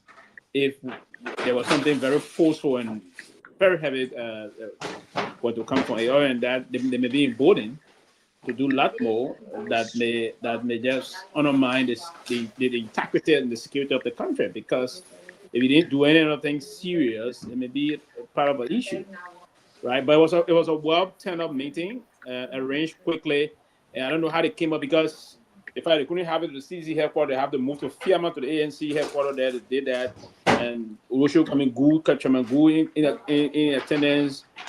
Janga from this, because CDC had Janga and the former vice president and other political institutions, right? And you listened yesterday to the United Party, on the thing they did, right? They tried to counter that. And you listen to some of the nonsense that came out of the youth league, Chairman Muff, saying that they kill our auditors. So if you know very well they kill our auditors, why you can't prosecute them? Hey, you power now. Why you can't prosecute the people? There was a key thing I listened to him from yesterday to know, and he was saying the thing like somebody was trying to, like, you having maybe a Prima 1 student being told to read something out of a 12th grade lesson plan. So you'll be struggling to say those things. So you struggle a lot to say, I just they care the auditor, you know it. Get them, prosecute that murderer. Right? So they shouldn't be using those kind of things, political line to do those things. But again, the country is it's just unfortunate that our country will find ourselves. But again, we all can be that way politically. We have done it before, we can still do it. They won't prosecute anyone, Sylvester, because I don't think, and now it's evidence. It's evident that these were all political noise. They lie when they talk about if the government, if you had any evidence that the government were involved in the death of those auditors, may they so rest in peace, then now is the time to take them to court. Because but what you can say is time to take them to court, but you can't say it's a lie, because the people. No. What I'm saying is, I've never seen. Listen, this is the reason why I don't just make any statement for political reasons. I will not accuse this government of Joseph Boakai of being directly involved in the death of any government official, regardless of their political affiliation, only to score political points without the evidence. The point that I'm making is this: we sat on platforms where Unity Party partisans directly said George Weah and his gangs were involved in the death of these auditors. And I said, where are the proof?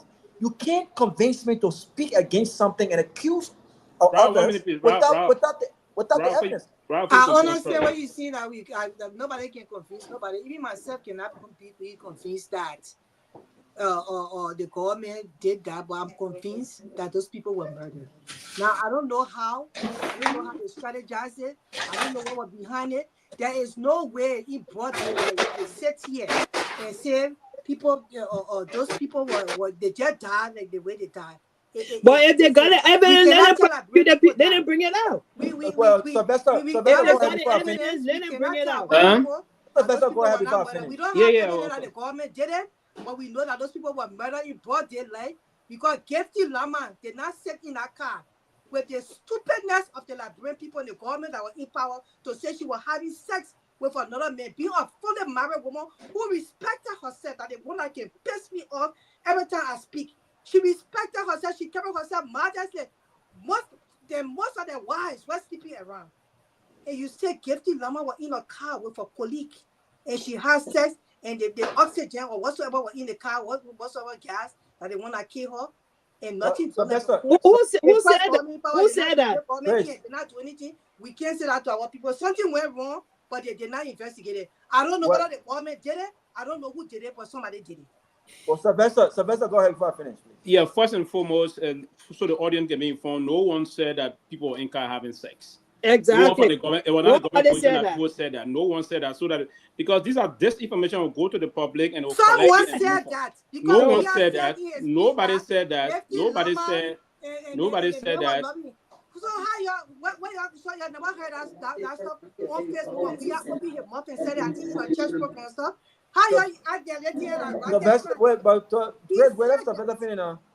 No, yeah, someone said that. Then he speak on it, and you shouldn't speak on what I say because I know someone said that Gifty Lama and was one of the government officials. It would have been the president, and I will bring that thing back tomorrow here, and I will make sure I get that information and bring it all here because we are said Gifty Lama was in the car with her boyfriend when the country went worldwide. So are you saying we are said, or are you saying allegedly? Are you saying we are said? You have to prove that he said that? He one of the government officials. I think it was. No, you see, that's the problem. You see the quick contradiction. We are said one of the government officials. So that's a contradiction quickly. But let me say this quickly, Raul. It's been a while, so I cannot speak on it and say somebody said it. And it was a hard government official. It would have been the president. And I will bring the proof tomorrow because I will find it. So Bessa, go ahead. Yeah, let me retry. Let me retry the first statement. The way I said it raw, I shouldn't have said it that way because maybe the guy people listening to somehow. I wouldn't say it that way, but I'm sorry for the statement I asked. Do I open it rawly stated it? But at no time did anybody in the government say it or the president say it. From the both contradicting statements, no one said it from the government, right? And there's a government that I proudly served at the time. Yes, what happened? And when the thing unfolded in the country, everybody was concerned about it. And currently, everybody stay concerned deeply. Listen, Mr. Lama, and there's a big brother that I got to know from refugees days and other things. I do respect him. And we all got his concern as to what unfortunately happened to his wife, right? But there was a kind of an independent investigation. What the government also had to do was to open the process of the investigation. They brought pathologists in the country to conduct autopsy on the body, and there was a report. Right? There was a report that came out, and the Ministry of Justice read the report. There was both Liberian pathologists that worked along with an international pathologist that came and they did an autopsy and came up with a conclusion. Now, for anyone to convince me otherwise. It may be something. If I don't want to convince otherwise, you have to come up with a counter investigation to prove. But the Minister of Justice, and we should be here. We all know this. We all know this, right? That the Ministry of Justice in Liberia at the time brought a report and closed this case. That there were no foul play carry on all of those things that happened before 5 persons involved, and the Ministry of Justice had a press conference, closed the case. So if we know anything, whatsoever, that can lead to a fresh investigation, probably someone will be very happy to see if anything happened to the contrary. But for now, nothing like the former president stated that, nothing that any of his officials, including myself that served at that level, that we were all the time on radio stations to have this thing discussed on. No, it didn't happen that way. But if anything, I'm not also saying that nothing different didn't happen. But if anything happened to the contrary of the current report that the Ministry of Justice published, and something that I believe in, then we will all be open to that. But to say the president said that, no, that is not true. The hypocrisy here when people say, "Oh, so we are and Cummins, oh, they're injured now." No, it's not that. The question is, Joseph Walker, after all these years of experience, portrayed himself as the injured, as the most experienced, and as the elder, right? And we've seen what's happened. It hasn't even been 2 years yet, right? The question you should be asking is, why is it that Joseph Walker have not, under his leadership, everything that he frowned on during the George Weah administration, all of the questions they had, all of the intel, why have they not really done something about many of the issues they have, many of the accusation and the allegation made against the president? You want us to believe an independent,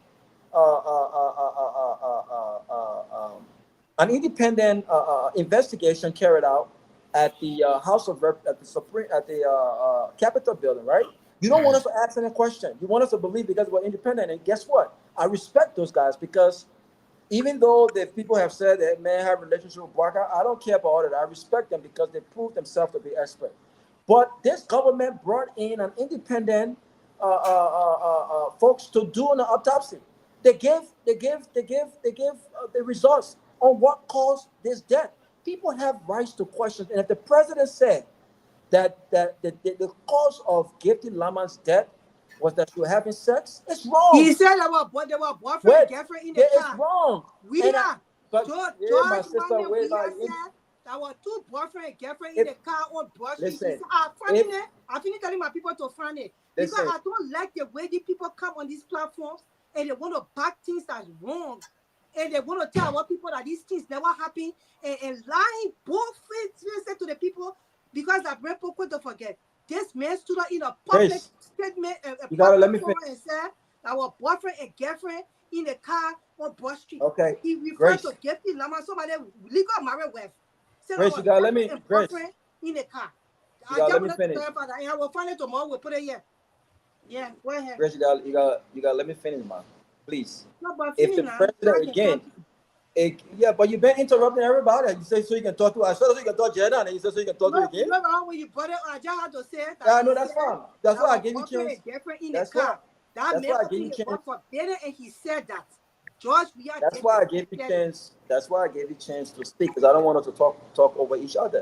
But again, if the president said without any evidence that have been shown publicly that she died because she was having sex, the autopsy report says otherwise. So he was wrong if he said that. I haven't seen the video of him saying that.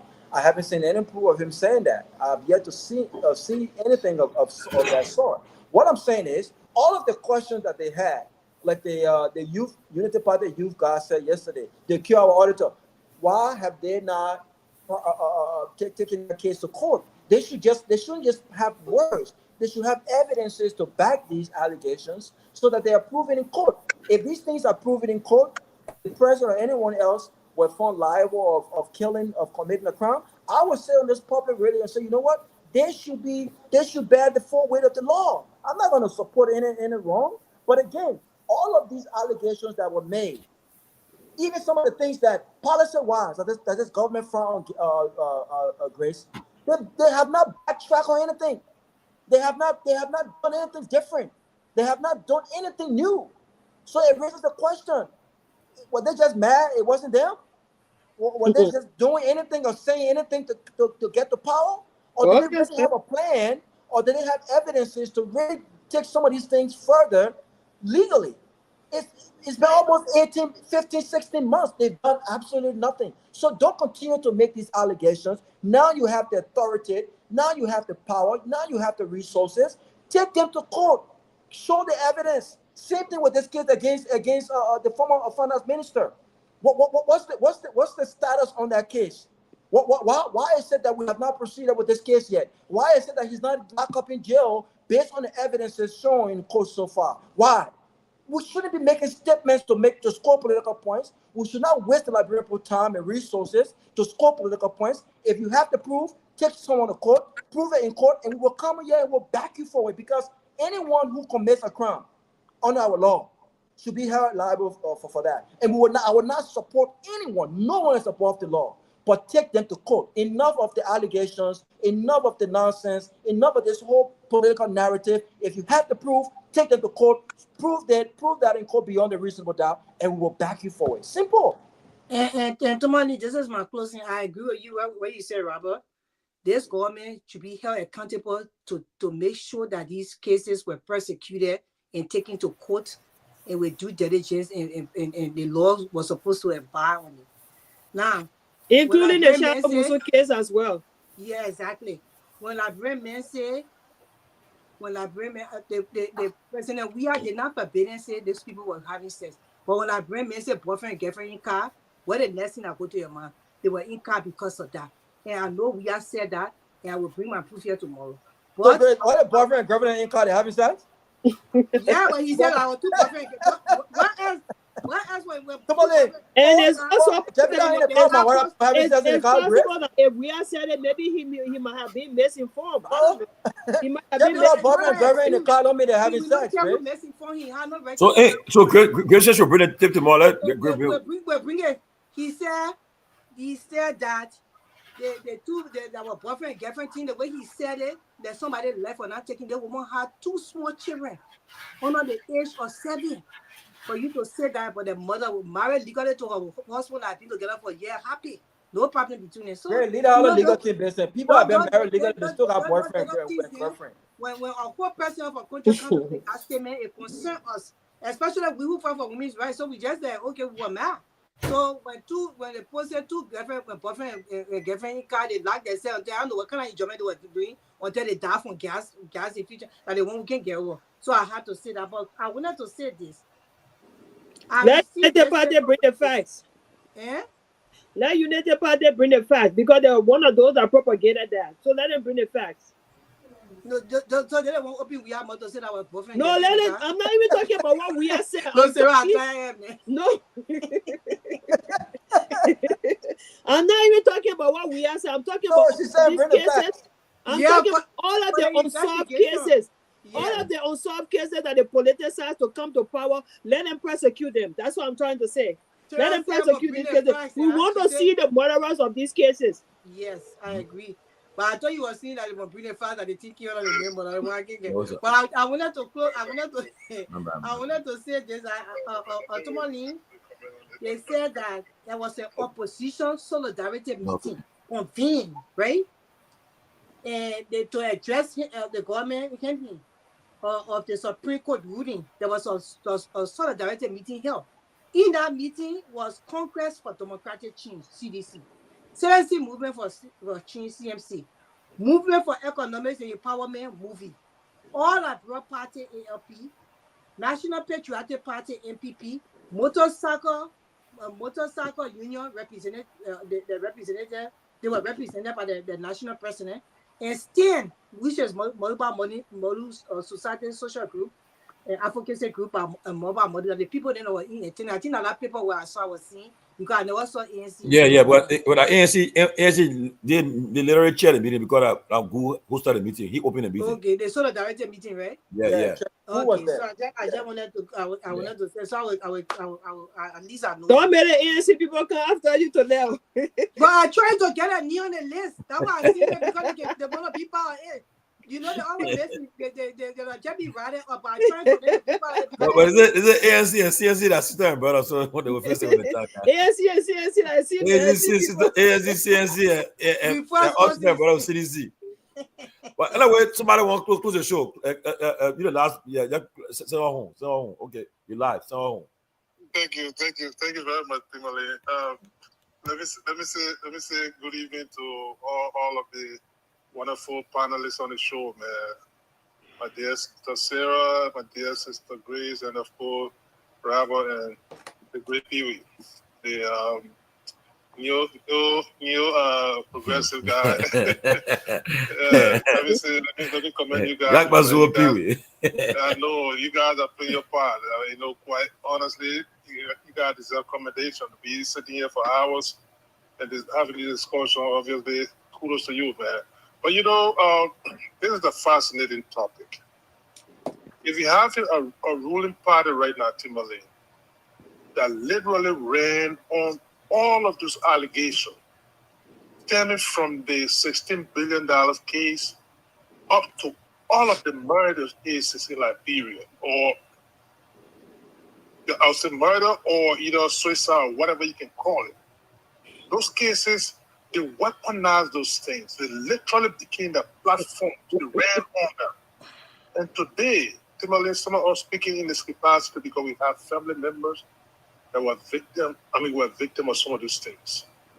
And you go on 15 months, like Robert stated, not a single case, whether it be a financial, like for instance, a $16 billion case, that they kind of amplified and ran on, and the murder cases, the 3 missing boys, which of course are a family member involved in it, and all of those things. Not a single case have been brought to book today, Tomalin. That's the reason why people are here, that Pewee and others are stating, and Robert stating that until this government can come bring some of these things to book. I mean, it was a complete fabrications that been weaponized, and they are benefited from it today. And some of those families voted for them because they thought that they were going to bring those cases to book. Even the Nyenwolo, by the way, Nyenwolo and I graduated from university together. Okay, for the same department and everything. And all of those cases, they amplify it, Tomalin, and today, as we speak up to today's day, not a single thing. They are not even paying attention to that. It's a sad thing. So they need to be called on it that indeed some of those family people voted, they financially support a United Party with the expectation that they're going to bring these cases to book. Absolutely. Nothing have been mentioned on it. So until people can understand those things and desist from it, or any party that want to capitalize with the thing, they need to be discouraged and need to be brought up. That's why I just want to highlight. But great show, guys. Thank you. Thank you. Well, the people, let's see what happens tomorrow. We can't wait at May 13 before the team fix. May 13, they come back to session. We can't wait for that time. I think people. So who put it on your door at the house? Speak up. Renegade, cool. So again, that's what happens. But for me, I give the civil society and the opposition tomorrow, and see what will come for all of that tomorrow meeting. If they will just allow things to just go impunity, the Supreme Court be violated, disrespected, it's up to them. But I don't have much to say, you know. What I'm hearing quickly, what I'm hearing is that I won't make no comment on that process after tonight. Okay. I'm clear of it. I'm not going to make one comment towards this speaker thing after tonight. I'm getting some information, like people that will really believe in that I've been very high on this process, doing some personal bidding and unfolding behind the scene. So I'm not going to comment. It's very, very much it's a shocking thing. Right? So come on, Pewee. It will come on. Allah brother, it will come on. And the people that when they will put here, it's so disturbing. Because from tonight, after tonight, I'm not making no comment on the speaker thing. What's going to happen? And even if some of we are pushed to their stand, we expose them and start to defend the very government that we all trying to do. Because you don't do that to the people. It's a serious thing. What I'm just getting, if it is true, I will take some time the next 48 hours to confirm some of these things. But I will not speak to the whole election thing now until I get all the facts on this type of thing. But it's disturbing. Well, get all the breaking news, yeah.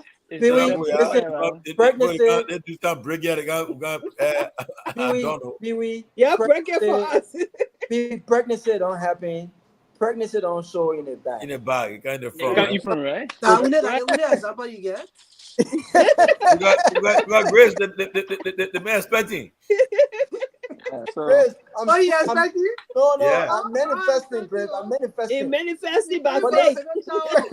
I don't want to see my pregnancy. I don't want to see my pregnancy in the back. I want to see the front. So to Sylvester's point, the men are result oriented. And when you say in the front, I mean it's showing your power. Result oriented, right? Result oriented. It's showing that you've been working a lot and then you got to move. Well, listen. At the end of the day, at the end of the day, someone said to me, Robert, the problem with you got high hopes in people, especially like Brent politicians. So don't be having high hopes. No. I will continue to have high hopes. I said to them on my page, until Representative Todd Wongbe, the rest of those guys, I don't care about them. But until Representative Todd Wongbe confirms himself that he has crossed over, I believe nothing. Having said that, I'm also thinking, if this is not true, why is it taking so long to say, listen, this is my position, and I stand on this position. My position has not changed. I mean, he wrote a post about silence today. Silence is gold. Silence, it means gold. I mean, and I understand because look, my concern is the political leader spoke, a party spoke, and then to hear him say he met the president. Yeah, but listen. He admitted he met the president. He admitted, but he's going. He in Gambia. Where to kill for But other people met the president. My only thing is, politically, what logic does it make now for him to move? I mean, unless someone comes and tell me, even if they did, that the president offered Taiwan with $300,000, $400,000, they don't have to. That's not even feasible. But I mean, I don't understand. But if Tai wanted to cross over, it would have made sense for him to cross over and make a political reasoning to say, listen, I need my people's business to move forward. He stopped firmly, including 3 days ago. He was on the Constitution. He congratulated Kofa for winning this case, and he's been very consistent. Now, even if Tai says, you know what, I don't think that Kofa has what it takes to continue to lead, and I won't vote for him, I will respect that, as long as it's done within the confines of the law. I will cross over to the Congo. How can he explain this? You see, the guys that on the root of log caucus, right? I expect most of them because they've been standing firm. But for instance, that today quickly, right? Look at the statement that woman made today. And when one on her post, she said she's giving cheek. She said, I can't talk in the closing argument. Muna brings. I say you welcome here, but there's statement was confusing. You asked a confusing. The other party on a statement was more confusing. That's the question I said. No, the most confusing statement that Yombli I want Baga. I want like people get help me. To see Yombli statement today will tell you, and what I'm I'm not talking about but why are you surprised? Sylvester, so what else did you expect from Yombli? What else did you expect? By the way, let me give a shout out. Let me give a shout out to and I know I've been tough on him, but let me give a shout out to Senator Dillon. Senator Dillon, I think he was very clear. The law. Did not wrote today? No, not today. The other day when the ruling came down, he recognized Kofa as the speaker. Hold on 1 minute. After the party position, talk to Dillon tomorrow to get his view. I wonder who I put that statement again because I wonder what Charlene was in that statement because listen. But Raul, no, I wanted to tell you something. Raul, I wanted to tell you something. You said you were talking about our representative one way. Oh man, they all sell out, my people. Sell out. But what I wanted to say to you is that when Ta beat Kishinsha for project, I gave him $1 ever since. When he beat Kishinsha. You see Abba Juntu, the one he go face, he might give you that. For project. I give 1,000. See that preach. The project hasn't come to fruition but that is not done with his project. No, he's not done with it yet. He's not done yet. My brother he's still working on the project. So they will do amendment. They will do amendment of the project. There's an amendment. It's a work in progress. They haven't done yet. I got special guests on the phone. Yeah, go ahead. Who is that? The chairman, former chairman, the Liberia Party. Yes, I know. I'll tell them out. I know that you said it. There's something to say. You on live? They said it, yes. I know it's true with it. There's anything on discuss on the show. We know it can spark you can come. So we knew you were coming. This process. But no, guys, great show. People bread news now. People say you guys say people not bread news. I'm getting information that people are negotiating that we don't expect them to negotiate, and it's not a good thing. If we will be talking for them all the things that they're negotiating behind the scene, it's not a good sign. Negotiation is a part of the game. It's just what you so that I will hold on. I'm not talking about I will hold on to them. But negotiation is part of the process, Pewee. Let the chairman speak. Go ahead, Chairman Ben. There's a, by the way, this is the whole former chairman of the Liberty Party. Of course, and by the way, I didn't know I had no part in play in that statement. But you're chairman of the advisory council. I just want to be clear. No, I'm not chairman of the advisory council anymore. Charlene. But you stand by the statement? You know, are you the same? Are you the same? Ask you a question. But let me say this. What was that? You said I stand by the statement? Yeah. Yes. No, I mean, I have no idea where the statement came from. I can understand maybe the party is in a tough spot. I think the party is going through a transition right now. Let's see what it is. And you gotta be let's be fair to the party, right? You have a situation where the political leader You go cheat her too. the political Tommy, I beg you. The political leader is the president pro tem of the Senate. She's rescue mother.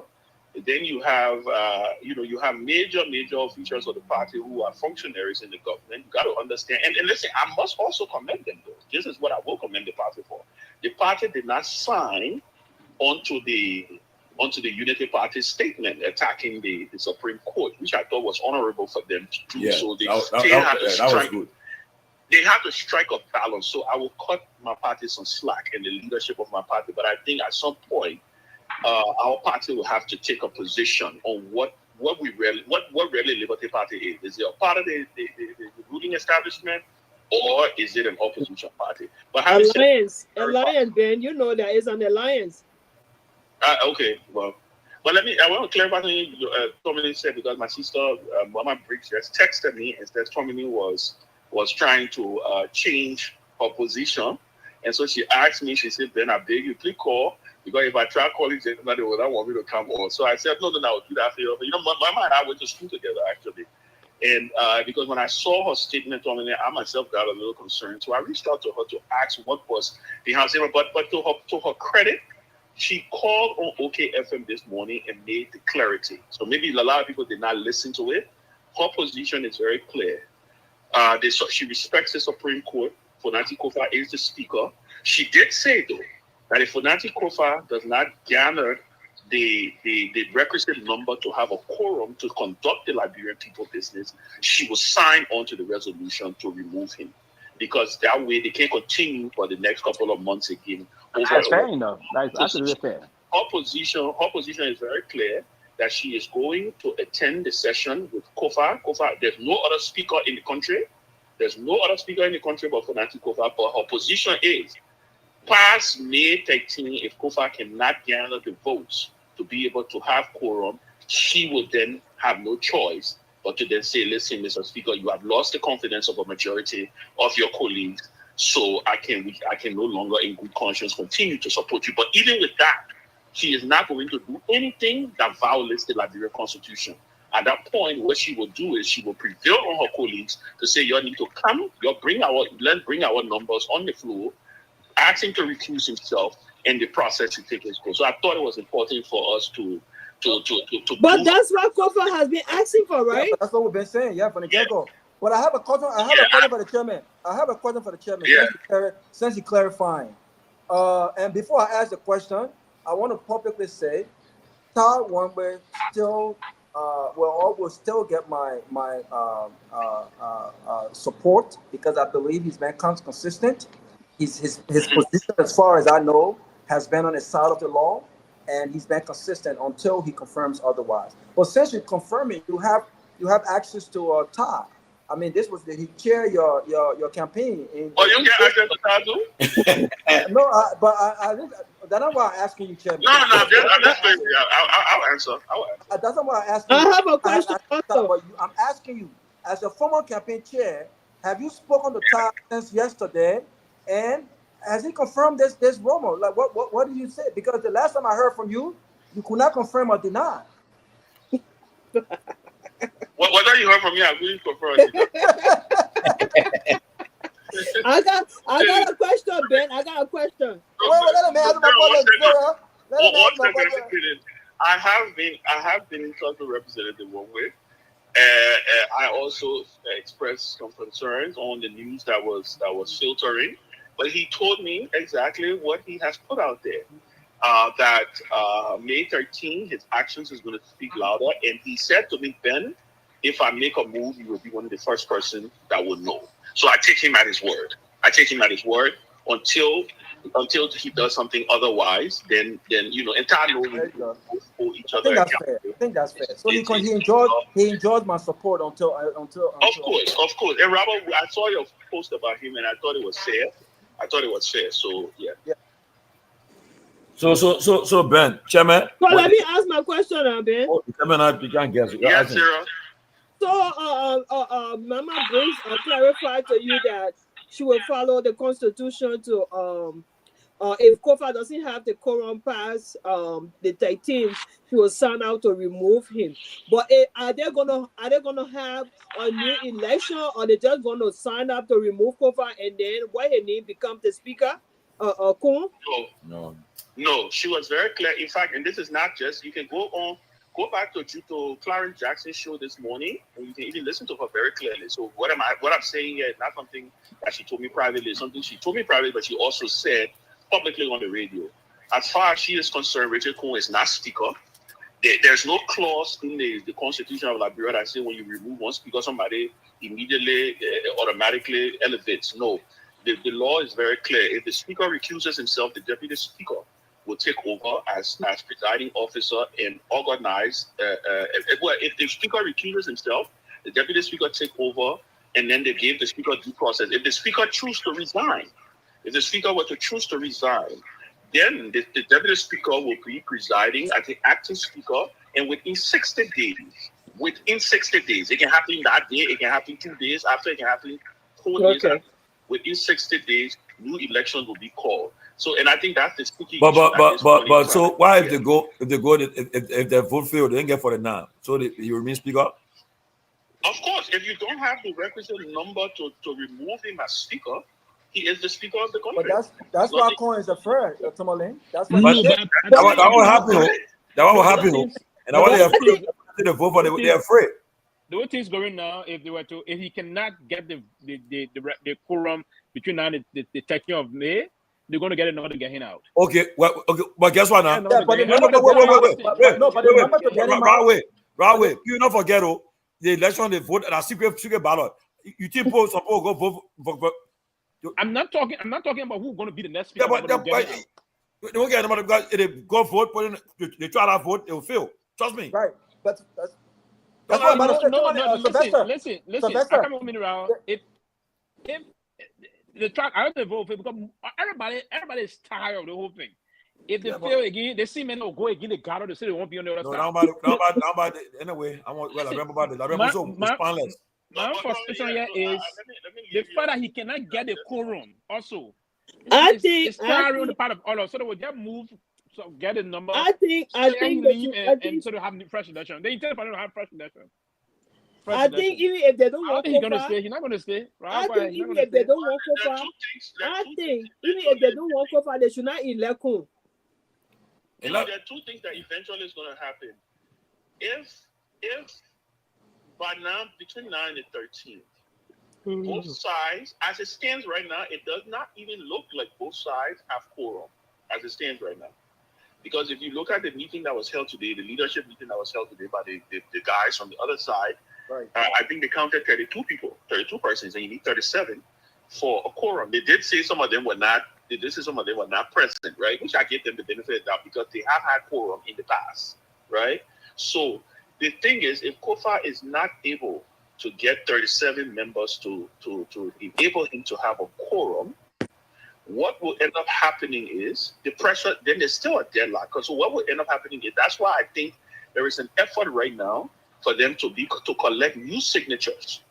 The sticky issue here is they have to go to the plenary to sit under his gavel and present their resolution calling for his recusal. There are two things happen. If they do that, there's two things can happen. Kofa can recuse himself as speaker, and the due process kick in, right? Where they will set up a committee to investigate him. That is if he chooses not to resign. Or Kofa can decide, okay, you know what? You got 49 signatures. I don't want to take this thing. I don't want to drag this thing anymore. Boom, I'm resigned. No, even with you that, might not resign. Let them try the motion. So they're collecting new signatures. I understand, Ben. I understand. One is they try the motion. Two, if he vacates. If he doesn't vacate, they have to go through the due process, right?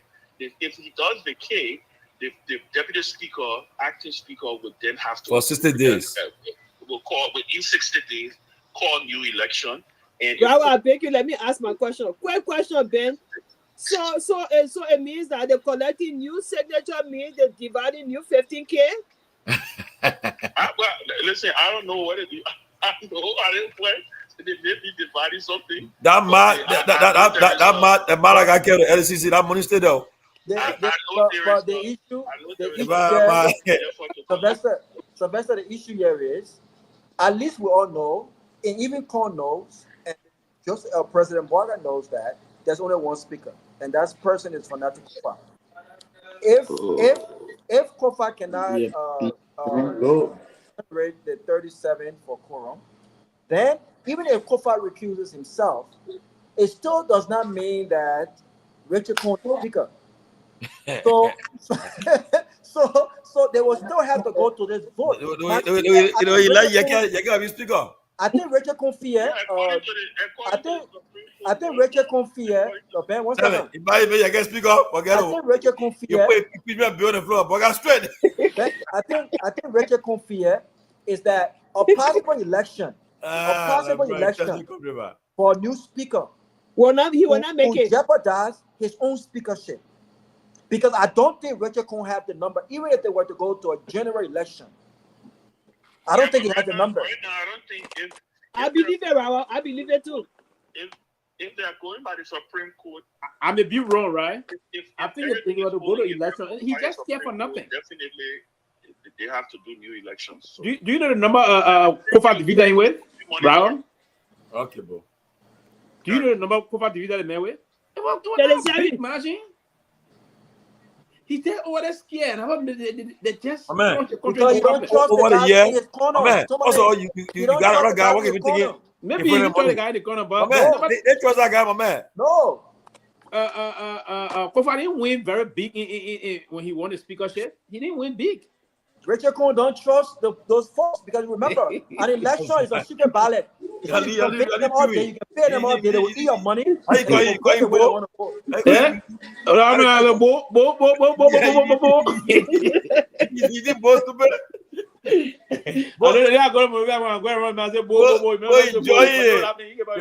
escort. Getting all the military. Yeah, but I know both there and Fred, both are winning. Somebody else other than Kofa could beat him at a secret ballot legislative election. That's why he's afraid, because those people in his corner, the way he got them in his corner, it's not, they don't really trust his leadership. They get there because they won't be there. That money talk. But I think he's afraid to go to a real election, and that's where this whole thing will come up. Because again, even if Kofa resigns or Kofa recuses himself, which I don't think he should do, I think he recused himself. They gave him due process. Then if he wants to resign, he resigns. Once he becomes deputy speaker, then you go to an election. I don't think Richard Con will be happy with an actual legislative election. I don't think he's gonna win. Let me see it first. Yeah, I don't think he's gonna win. So he's scared. Anyway, guys, you have a good night. It's time for me to go to bed. I gotta go. All right, guys. Okay, guys. All right. Have a good night, guys. All right.